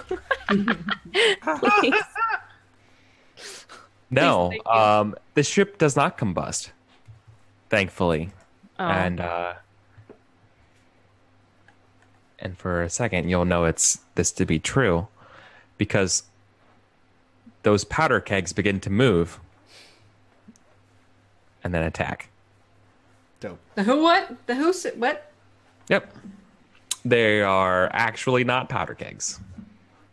What are are powder they? They're an obstacle course.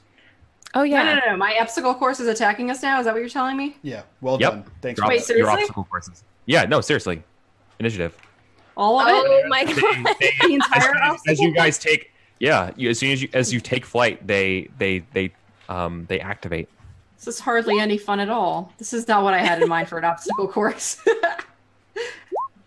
This is actually Oopsie. 9. I forgot to clicky myself. I'm gonna click and then update it to the 17.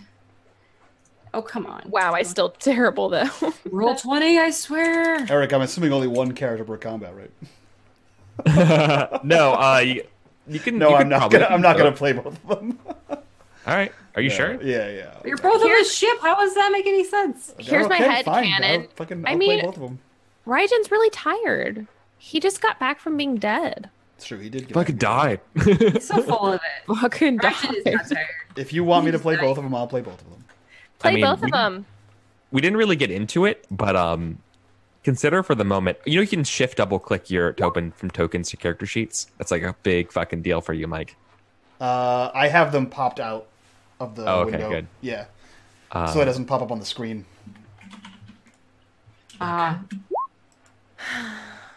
Cool. We're going Fucking hell. These powder kegs. I don't understand how my obstacle course turned into lethal enemies? I would like to understand.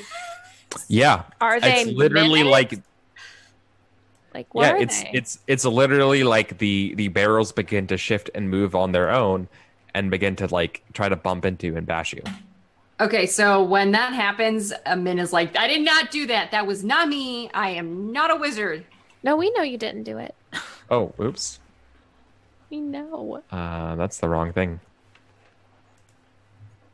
I was mostly saying it because Yeah, you don't I'm want. probably going to be a bitch about it. Yeah, probably.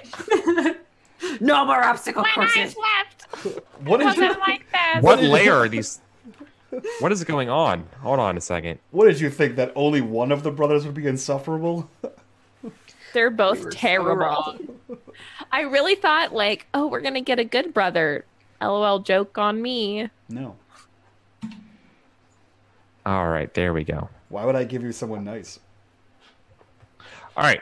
So there's 6 of them divvied up on this ship. They look so cute. Yeah.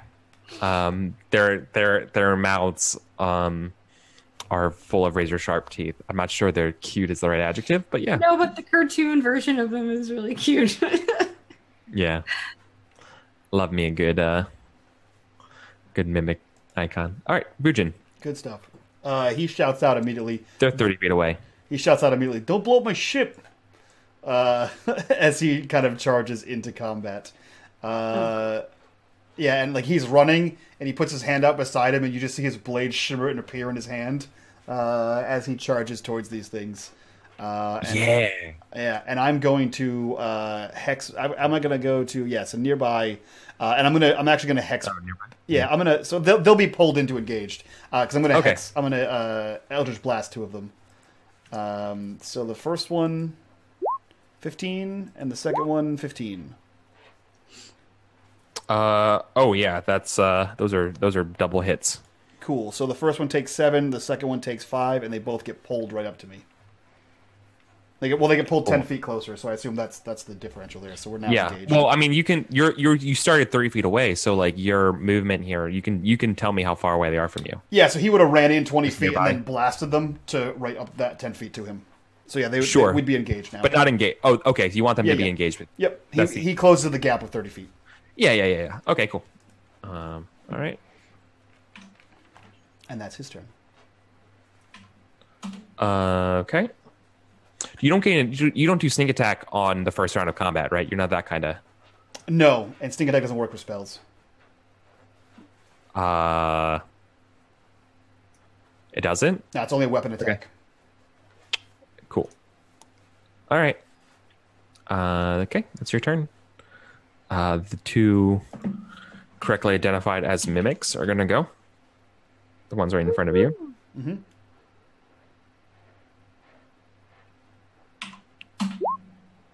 Seven's probably not going to do it, right? No. 16 though? 16 Maybe? will hit. Okay. I also need you to make me a dexterity saving throw, DC 14. What's happening? What does it look like? Flames leap out of his body and dance across him as it clamps down and bites him. Good old hellish rebuke. Yep. You just see like these black... Is this fire damage? It is. It's. I mean, it is. I don't know. Just asking. So it per the spell. Yes, absolutely it is. But it's like black void fire. That's how I'm flavoring it. But it's definitely fire. But it's fire. It's Yeah. sure. Yep. Okay. So I need to make a reflex save. I get an 18. So do I take it half damage? You take half damage.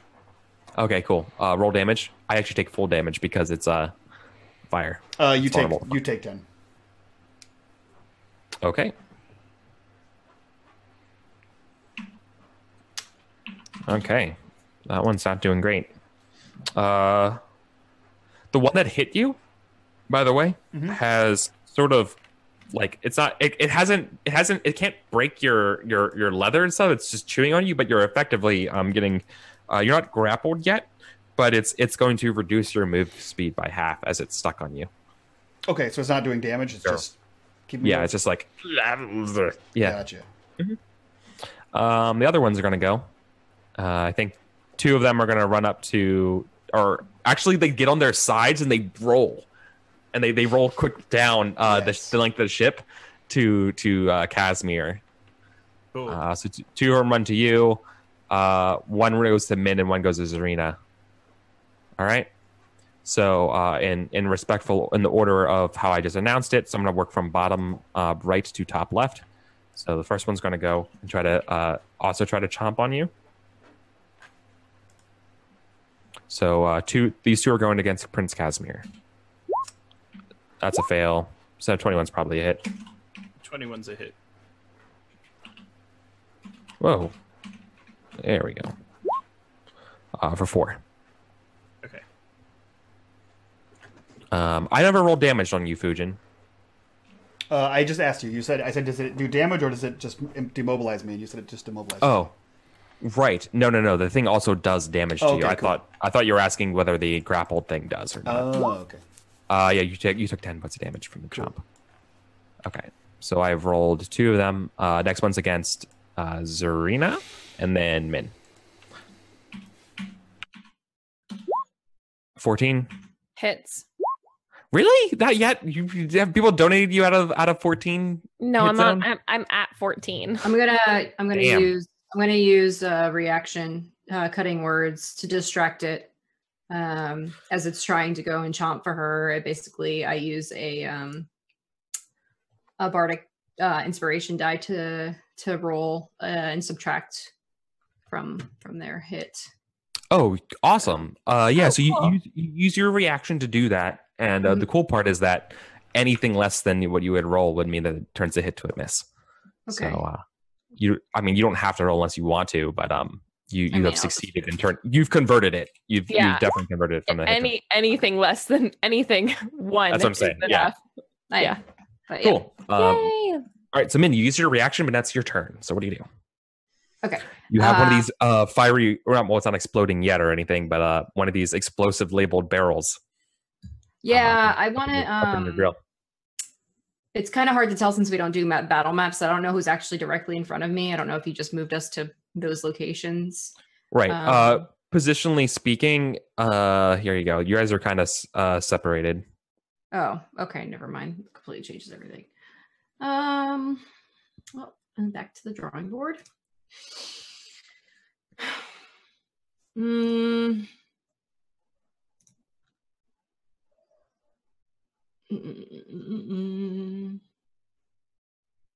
going to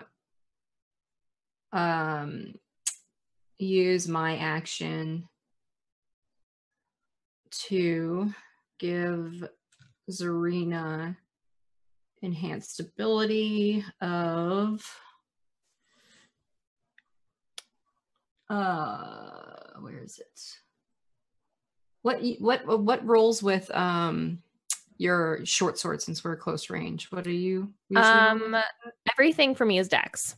Okay, so I'll give you a dexterity enhanced ability, which is called Cat's Grace. The target has advantage on dexterity checks. I don't know if that actually applies in this case, but also doesn't take damage from falling, which is not a factor right now. So Eric, would that factor into my dex rolls for my attacks? Advantage on attacks?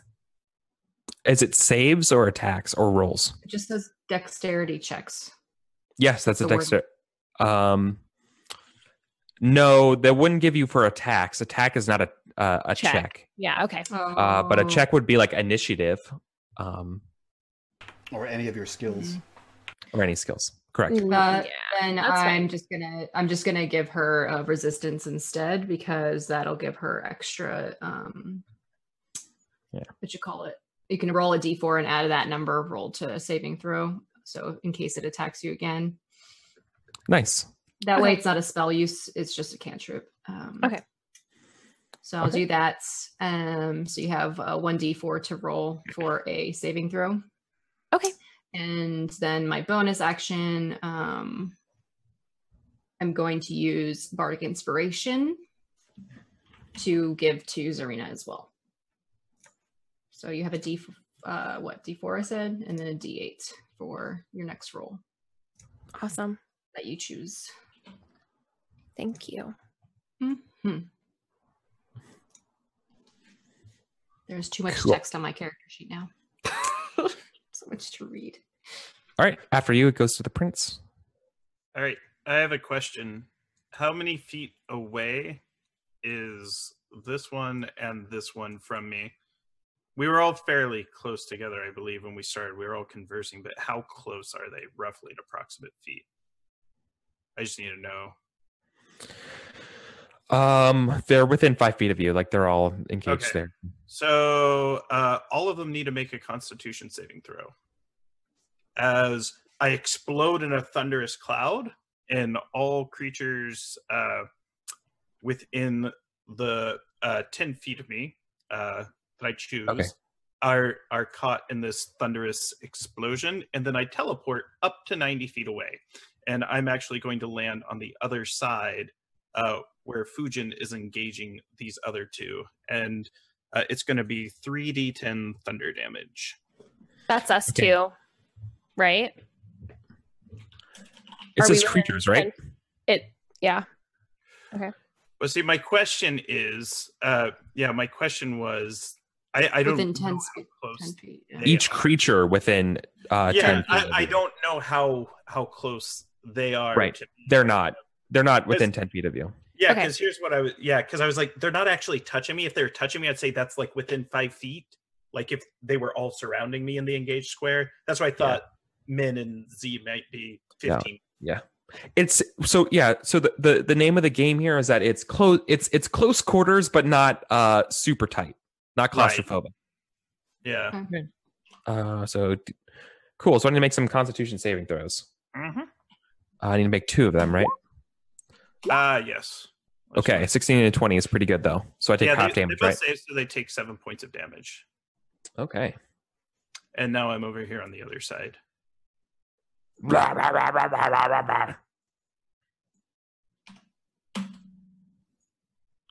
Okay. That's my turn. Raijin. So Raijin comes out from like the doors that lead below deck, and he sees all this, and he looks to Min and Zyrina and says, "I literally leave for like 20 minutes, and you're already fighting something. How did this possibly happen?" What's in my fault? I literally don't believe you.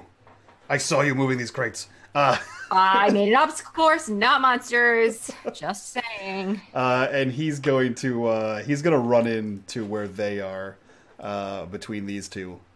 So he's going to get between them enough so that he can block damage for them. And I'm going to use one of my cool new abilities. Cool. So I'm going to attack the one that Min is attacking. And you used your reaction already, Min, right? Yeah, you totally did. Mm-hmm. Cool. So I'm going to attack the first one. 22. I assume that hits. Oh, absolutely. Okay. So you guys know at this point to hit this thing is around a 12. Cool. So they're easy to hit. Okay, cool. So okay, cool. So yeah, I'm going to slash out at this guy and deal 9 slashing damage to it, and then I kind of arc over my shoulder and yell to Zyrina, and as my bonus action, Zyrina, you get to attack as I use the Commander's Strike, and I say, "Zyrina, attack the one on Fujin," and you get to attack him and add an extra d6 to the damage roll. Oh, that's awesome. Okay. So is that passing it over to my turn? No, it's my bonus action. You get a free attack on the target I declare you to attack. Okay, you said it was a what? So just make your normal attack against the one that is attacking Fujin, and you get to add an extra d6 to the damage dice. Okay. 11. Oh, God. Want to burn your inspiration? Sure. All right. You 6? You got it. Yeah, 17 definitely hits. Okay, and then I add an extra 1d6, you said? Mm-hmm. Ooh, nice. 8 damage, 11 damage. Cool. Yeah, fighter is the only class you can multi-class into twice. Because there's a feat that gives you fighter abilities. So I took those. Ah, clever girl. Yep, so that's his action. I sacrificed Zarina. part of my turn. Woo! I get 3 attacks. I'm going to cast Hunter's Mark as a bonus action. On the one in front of me. The one right in front of me. And I'm going to hit it with I'm going to try and hit it with my short sword. We'll see how this goes. It's very close to me. I hope it dies soon. Here goes my first attack. 15. Yes. Okay. Gotta be a 12, so. Here goes my second attack. Should I go ahead and roll damage? Or should I... You can do attacks first or damage. Okay. Here's my second attack. 16. Fuck Here's yeah. my third attack. 23. Hell yeah. There you go. All right. If you had advantage, you would have been double critting. All right. So here we go. You amazing person. 2, 3. And then here's my second. 1, 2, 3. And then Hunter's Mark. Or my Gloom. My first hit. Extra damage. Fuck. So, yeah, that many. Help me distribute how this. Where's my Is this auto a single one? Is this all to a? This isn't to a single target, is it? That's why I was asking, should I roll all my attacks first? Because I wanted to know if I was going to kill it first. So, right. definitely the. You just tell me how much it's got left. That's 35 points of damage. That would kill the one in front of Fujin for sure. The one you hit last turn. It's hitting the one in front of me. She was hitting the one in front of her. If you hit the same one that you just hit, you would kill this one. Oh, okay. The one in front of me, not the one that I using a short sword, so she can't hit Fujin's one. Then no, it's not dead, but it's on death's door for sure. Okay, cool. Then I'm gonna just slam it all those times. Yeah. So you whack into it. It's bleeding purple goop. Awesome. Does not like this. Cool. Good. So the mendicant's actually going to come over here and try to just grab this barrel that's in front of Min. Oh, sweet. Here we go. Down the hill. Sweet angel, don't grab it. Duplexes. And it's got it's resisting. Okay, it can't get a good grapple on it.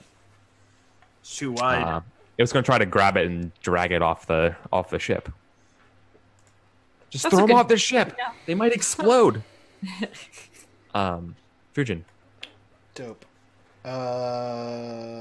Man, what am I doing? How do I play this game? Cool. So I am going to hex the one directly in front of me. This guy right here. Ka-chow. You're gonna ka-chow the kaplow? Yeah. He's getting the he's getting a hex on him. Yeah, so I deal an extra d6 damage to this guy, this sucker, and we'll call it strength. They have disadvantage on strength checks. Okay. Cool. So then I am going to do that as my bonus action, and then I am going to give this guy some rapier attacks. Ka-chow! Suck it! Fucking crit.com. It's your Wow, homepage. Great. Good stuff. Good times. So that's the damage for the blade itself. Is 17 damage, and then sneak attack is 2d6 plus another 2d6 for being a crit, and then my hex damage, and then more hex damage for being a crit. So 17. That's a lot of numbers, guys. Why are we doing? It's fucking dead. Cool. Kill it. I kill the shit out of it. Dope. Yeah. Can you and the prince make a reflex save for me, please? Sure. By that you mean dexterity. As it explodes. I also crit that. Dexterity. I'm going to keep saying that, and I just appreciate you all doing this. I play a lot of Dungeon Crawl Classics, so I'm going to bleed a lot with my words. I just dance between the shrapnel. Holy shit. Yeah, you do. You take 1 point of damage. What type of damage? Oh, piercing, I guess, or actually technically force, because it's just the explosive force of it. Concussion. Not fire. No, because you made your save, so this is it's half. So like I'm making the call that this is half force, half fire. So you're getting the force part of it. I was gonna say because being a fire genasi, I have special advantages. How does the deck of the ship look? Right. Fucked up. Never better. It's gonna suck whoever gets to clean it. It's covered with purple, like So these things explode in a purple fiery blast. So the deck of the ship is marred, but it looks far sturdier than you would expect. Yeah, exactly. It's not just like a brittle ship. Like it's made to withstand fireballs. So it's gonna be okay. You hope. Every little thing. Also, the Wraith isn't like any other Relic Hunter ship. The Fujin's gonna attack, or this one's gonna attack Fujin. That hits. For 8. These two who are lost don't know who to attack. I think they're gonna seek out Raijin. And so the one that got obliterated by Zarina is gonna try to retaliate. Against Zarina, it's a 12, that's a miss. Then 2 go after Raijin. So probably one of them hits Raijin. The 20 hits, yep. For 4. And then this one's going to go after the Mendicant. That's a miss. Turns over. Min. Cool. Damn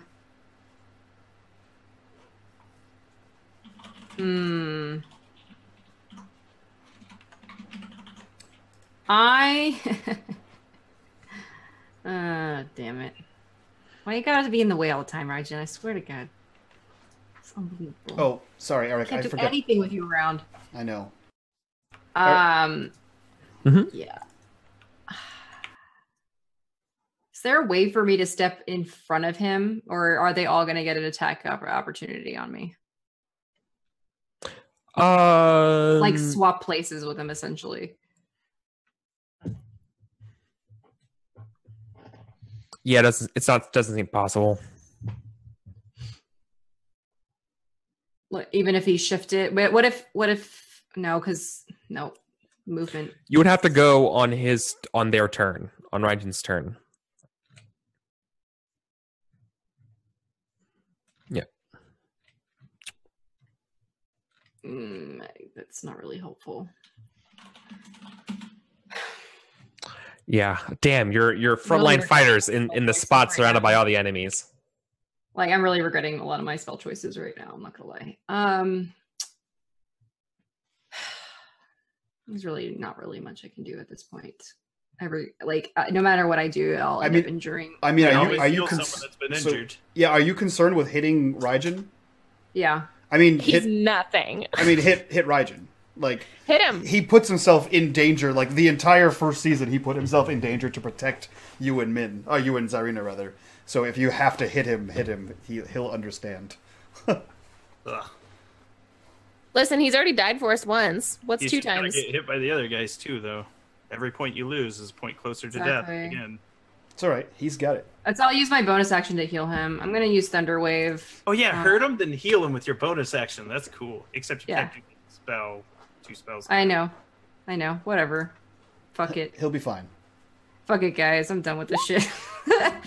So it's gonna be a DC 15 save on every creature within 15 feet cube of me. So, well, he made it, so don't even worry. Yeah.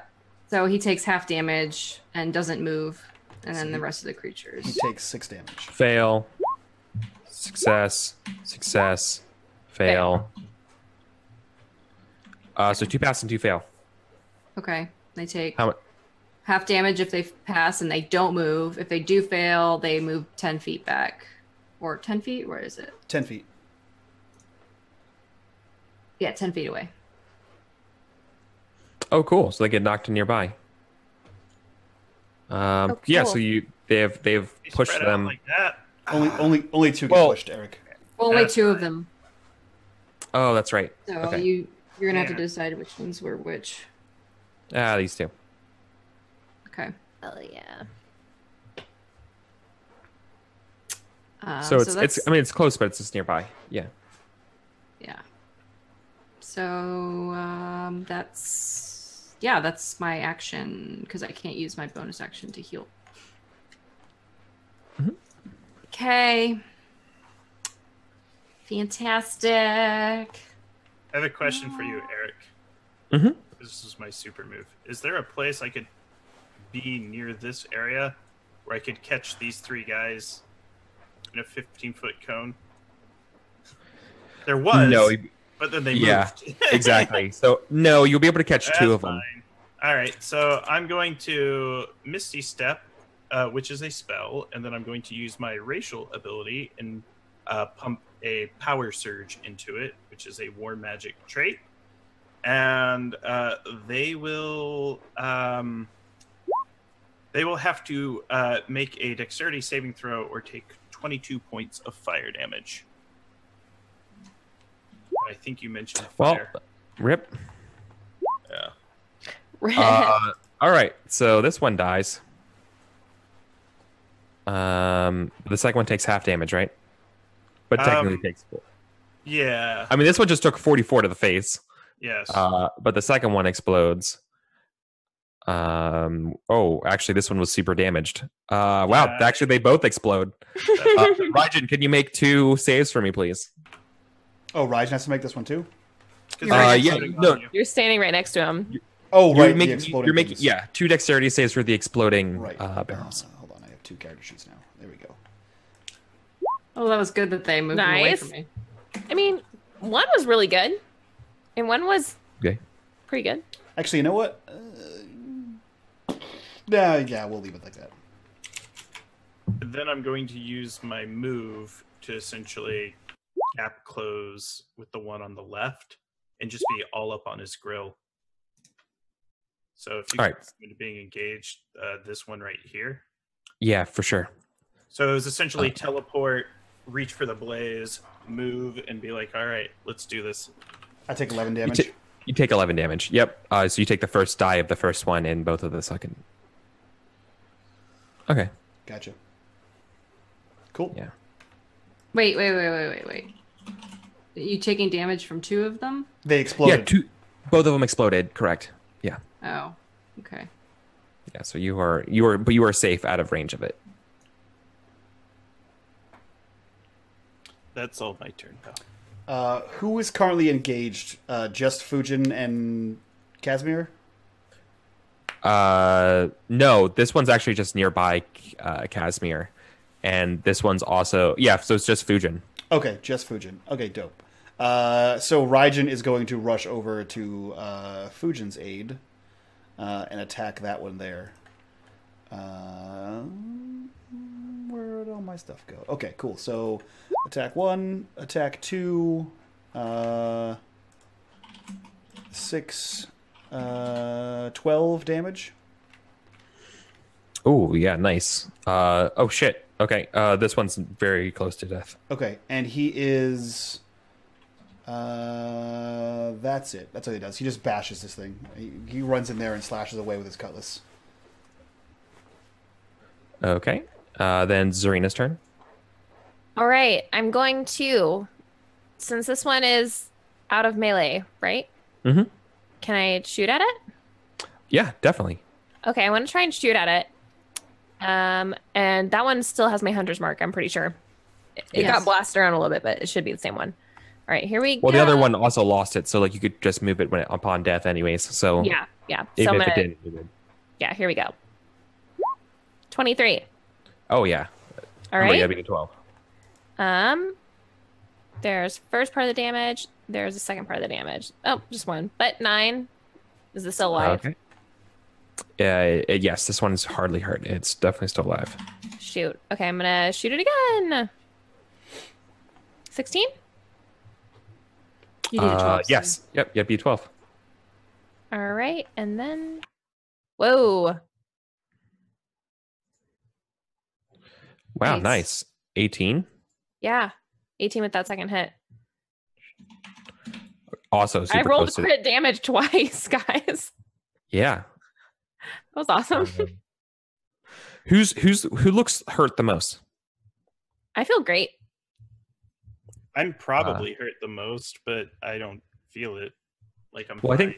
I think the men. I mean, it makes sense. The mendicant's gonna try to heal the prince. Yeah, I'll say the twins are probably hurt the most, but I think they would heal their own.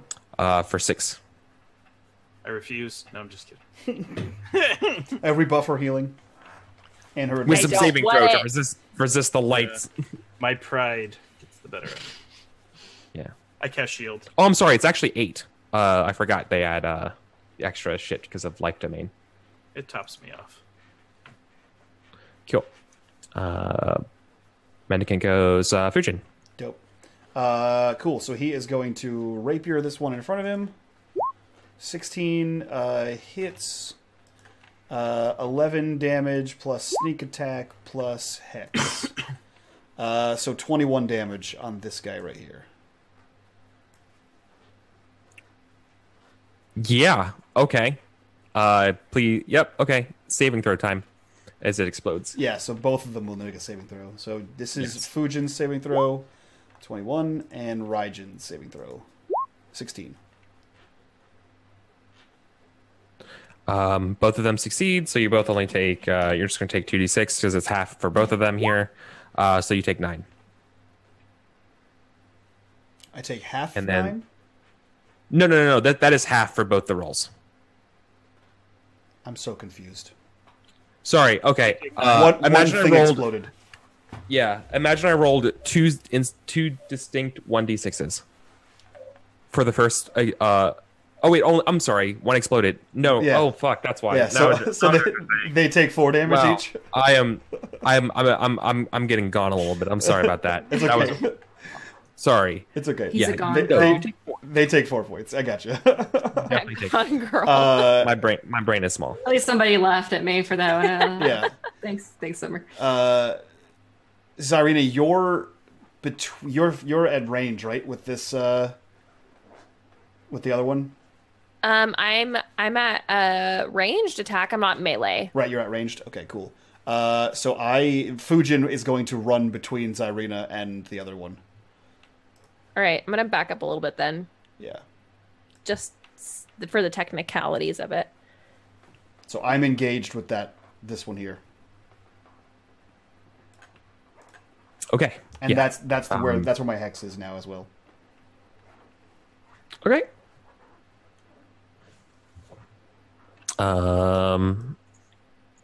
That one's not doing great at all. I hit it for a butt ton of damage. Yeah. I think it's Min's turn. Oh wait, no, the mimic's got to It's the go. mimic's turns. That's 5.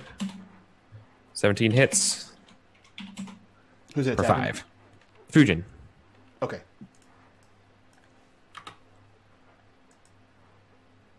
I'm gonna use Okay. my reaction to cut down the attack with cutting words and give a bardic inspiration to subtract the hit.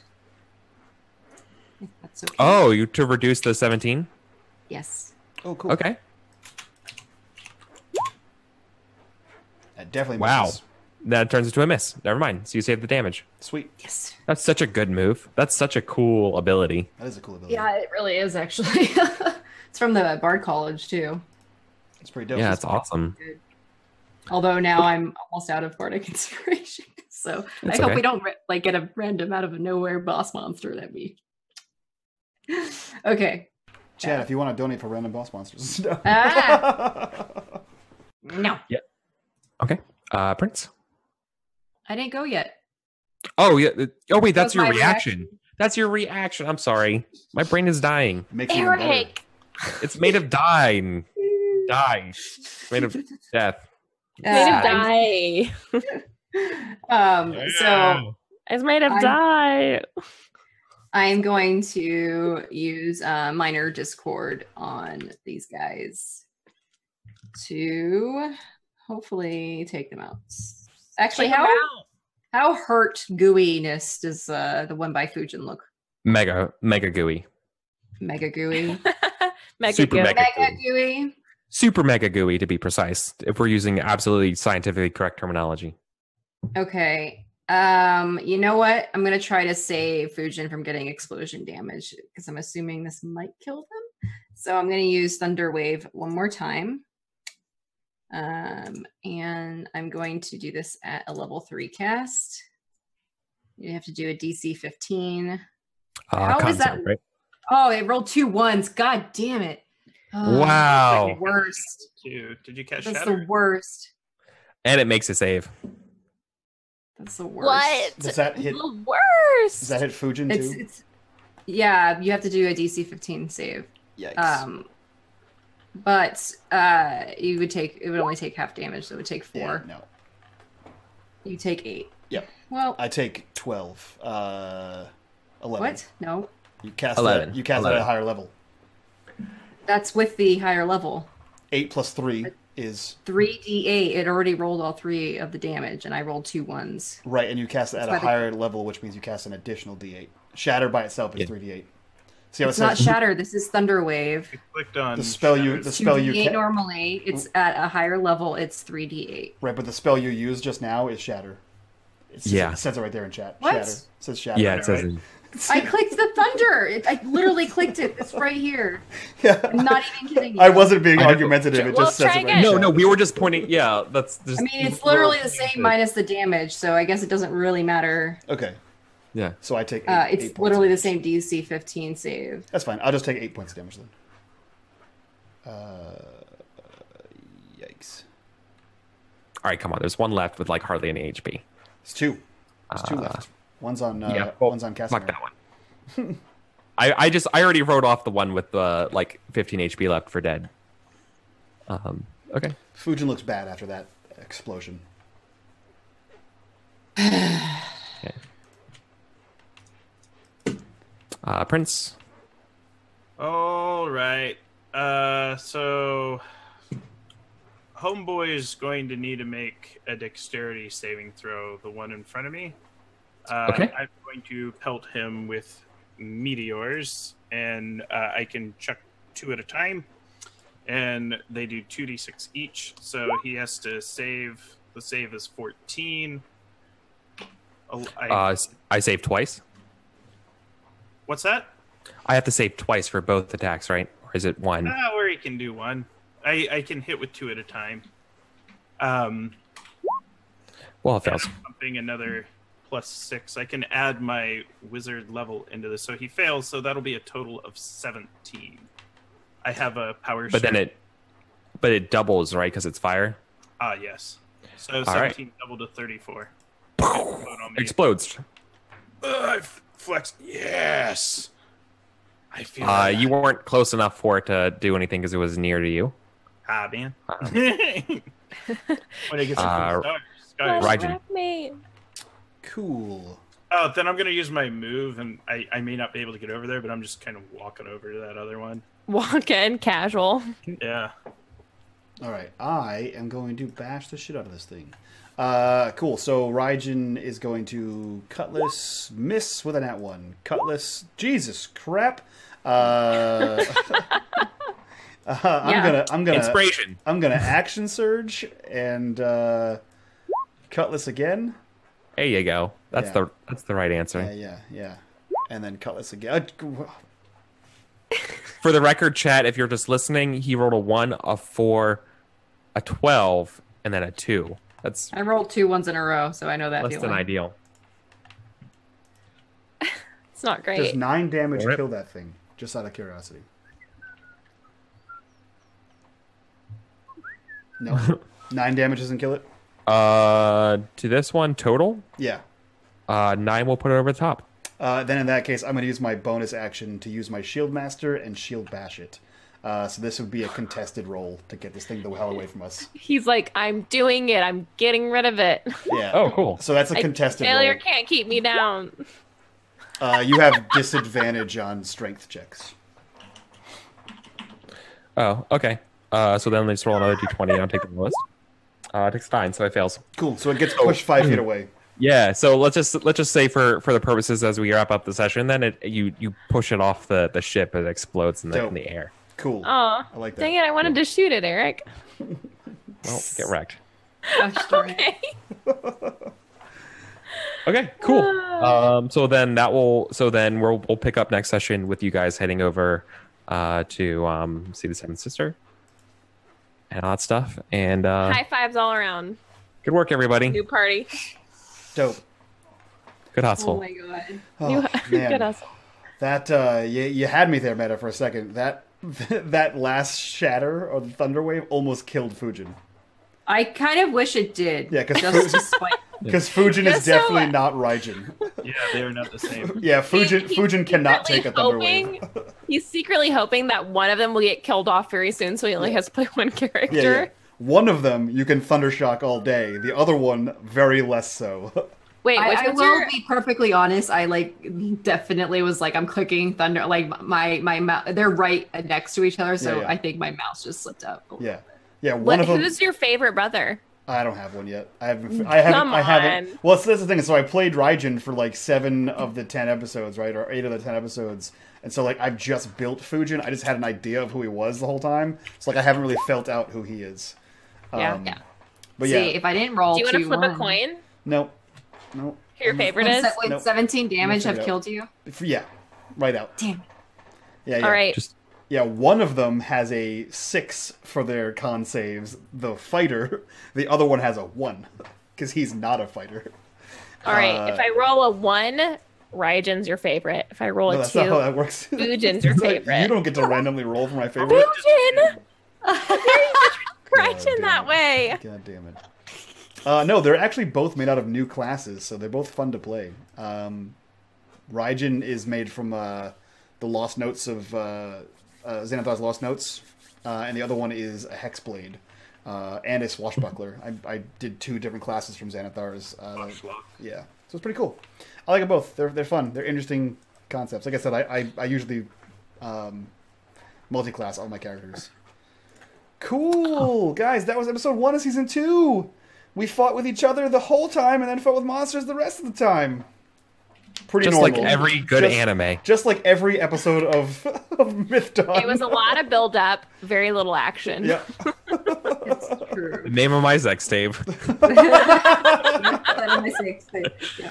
Oh, man. Good stuff. Cool. Let's go around and do our introductions on that bombshell. And we'll get the hell out of here and go raid one of our tabletop playing buddies over there. So we'll start with Grant, because you weren't here last week. So Grant, we'll go to you. Who are you? Where can we find you? And what did you think of your venture back into Myth Dawn? Hi, everybody. It was great to play Myth Dawn again. It had been a little while. I enjoyed it. I like to play a zip, zap, zoppy wizard who can do all the things and lots of damage. You can find me on Twitter at WisePapaGrant, on Twitch at Grant R. Ellis. On Mondays, I'm on the Greyhawk channel in the Vile and Villainous campaign. Tuesday nights here playing Myth Dawn. Wednesdays, I'm on Encounter Roleplay on the Rise of the Dark Side Star Wars campaign. Thursdays, I'm on the Land Between Two Rivers on WebDM. Every other Friday throughout May and the first Friday in June, I'm on Off the Table running Life Unmarred, which is a my love letter to role-playing games. It's a cipher system game that I designed based on the Dictionary of Moo. On Saturdays, I usually run on my own channel, and I also host the Story Forge on Encounter Roleplay. On Sundays, I'm on Monty Cook Games' official Twitch channel playing Cipher System. So much, dude. What are you not So on? much. That's a great question. What are you not on? Be a smaller list, I think. So with that, we'll jump over to someone who's not sure which brother they hate the most. Not Summer. Meta, who are you? Where can we find you? And what did you think of your venture back into Myth Dawn? The answer is I hate them both. Yeah. Hi guys, I'm Metamancer, also known as Minea, who is your friendly neighborhood bard that's not really bard-like, but whatever, it's fine. We love her anyway. Yeah, I mean, she made an obstacle course that were apparently mimics, so I feel like we should give her some credit for creativity here. So anyway, you guys can find me on my channel 3 times a week, and then I'm like everywhere else otherwise. So this week, Tuesdays, I'm here. Tomorrow, we're going to be here again for a one-shot. Are we still doing that, Mike? Yes. Okay, I'll be here tomorrow, guys. Hey, community members. Hi, I'll be here again tomorrow. We're doing a one-shot for the City of Mist stuff. So 6 and 20 Metropolis, find Morgan hanging out with Malcolm, but that could possibly go wrong. And then on Thursday is going to be another one-shot with me as Morgan, but I don't know whose channel we're going to have it on since Speedy's not available. So stay tuned. Friday nights is Pyrebrand. We may or may not be having an episode depending on one of our cast members. So just as a heads up on that. And then Saturdays, I'll be online doing some random stuff, probably playing Dark's Dungeon. And Sundays, no cast because one of my cast members is traveling. So it's going to be a light week for me, which means I get to catch up on lots and lots and lots of work that I need to do. But otherwise, you can normally catch me during those days. And then next week, starting Thursday during the daytime, I'm going to be DMing on Encounter Roleplay for a City of Mist campaign of my own making. And I'm super excited about it. And it's going to be great. Much excited. Sweet. I'm excited for that too. I'm going to watch that one. Also, today's episode was great. I just want to put that out there. It was fun. I enjoyed that. It's weird playing two characters at the same time. Like coming from a DM who plays two characters normally at the same I play coming from every DM who's like 1,000 NPCs at once. It's weird. Like, it's weird playing them. Yeah. Right. Yeah, it's weird because there was one NPC the entire game, so it's just me talking to myself. Like, it's one thing when I'm playing several different characters talking to other players, but it's just me. It was weird. So loving the drama today. Let's go over to Summer. So, Summer, who are you? Where can we find you? And what do you think about that drama? Hey, everybody. I'm Summer. You can find me here on Twitch at off_the table. Same on Twitter. You can find my personal Twitter, which is garbage fire. Just a summer job. Don't follow that one. Today was dope as heck. I love the drama. I'm always encouraging the drama, even if I seem like in character sad or hateful towards certain avenues. I love the drama. The drama is what I live for. But off the table, we're getting started with a bunch of new systems here in the next couple weeks. So obviously we have D&D 5e going, we have Burning Wheel going, we have Monster Hearts going right now. But coming up in the next 2 weeks, we also have the Fall of Magic and Cypher with Grant. And then we have Alas for the Awful Sea is the third one that we have coming up in the next 2 weeks. And then we have 3 new sessions in 6 weeks from now. So yeah, it's gonna be an awesome time. I'm really excited. Lots of character creation going on, which is my favorite thing to do in the entire world. But yeah, no, tonight was dope per usual, and we were obviously all very hyped when it began. We were all so ready to get going again. I'm glad we're back. I never want it to end.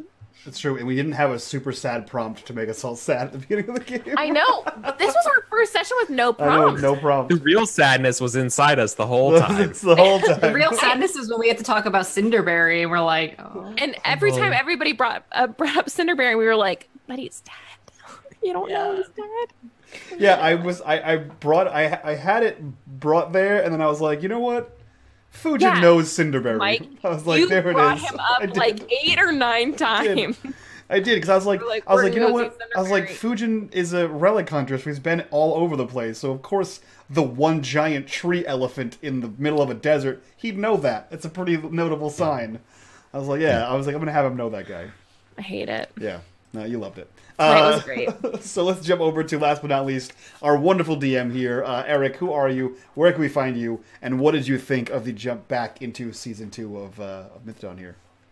Yeah, I love getting back into Mythdawn. I love playing with you all. I really appreciate it, Mike, for having me. Thanks, chat, for putting up with my bullshit. And I mean, I'm super happy to be back in. I have a lot of things planned for this rigmarole. It's going to be a little bit of an XCOM kind of thing, so I'm excited to give us a little bit more structure. I think I'm going to try a little bit more structure for this game, so we can continue to not think about the structure, and we can just focus on the fun role playing that makes us sad, which is really why we show up, right? So I kind of want the game to kind of run itself, so we can focus on the sadness. That's my goal. I love being sad. Me too. It's my number one. Just fuck my shit up, fam. You know. Fuck my shit up. Fuck it up. That's the motto for this entire show, Season 1 and Season 2. It's fuck my shit up, fam. That's it. Mythdawn. Fuck my shit up. Mythdawn is actually the subtitle. It's The title is "Fuck My Shit Up, Fam." Yeah, this is D&D 5e homebrew. That's true. This is the poorly translated version from the original language. Yeah. This is the dumb version. The Google Translate version was Mythdawn. Mythdawn is what it came out as. Someone typed in, suck my shit up, fam. Perfect. Came out the other end. Perfect. Came out as Myth Talk. That's why we plug it in. So, guys, thank you for tuning in. Thank you for joining us on this, as Summer put it, this dumpster fire. That was just an emotional roller coaster of sass and everyone trying to fight each other and then boxes. So this is episode 1 of season 2. We're going to be back tomorrow, as Meta said, for a one-shot in the 6 and 20 universe. I'll be there. 2 Sams will be there to not make things more confusing, and Meta will be there. So we're doing some crossing of the streams. Thursday, we're back for my homebrew game. And Friday, special announcement, guys. Pay attention. Friday at 2 p.m. Eastern, which is a weird time, I know. There's a special Symbaroum one-shot here. We have myself, we have Greg Stengel, we have the creator of Symbaroum, and we have 2 of the largest Symbaroum blogs. Their creators are going to be here for a massive one-shot to celebrate their outstanding success with their current Kickstarter. So definitely check that out, mark your calendars. And then I'm taking the weekend off and doing romantic lady things. Just me, though. I'm the romantic lady. So that wasn't in dispute. I don't know why. I don't know why I clarified that. You guys watched. You were like, just in case. Yeah, you guys watched The King is Dead. You know what happened. So with that, let's go over there and raid Video Store Cowboy, who is currently playing. He's currently playing some City of Mist right now. He's playing that 6 and 20 one-shot situation. I believe Nick Loken is there as well, having a good old time. So with that, we'll go raid those guys, and from all of us to you, bye bye.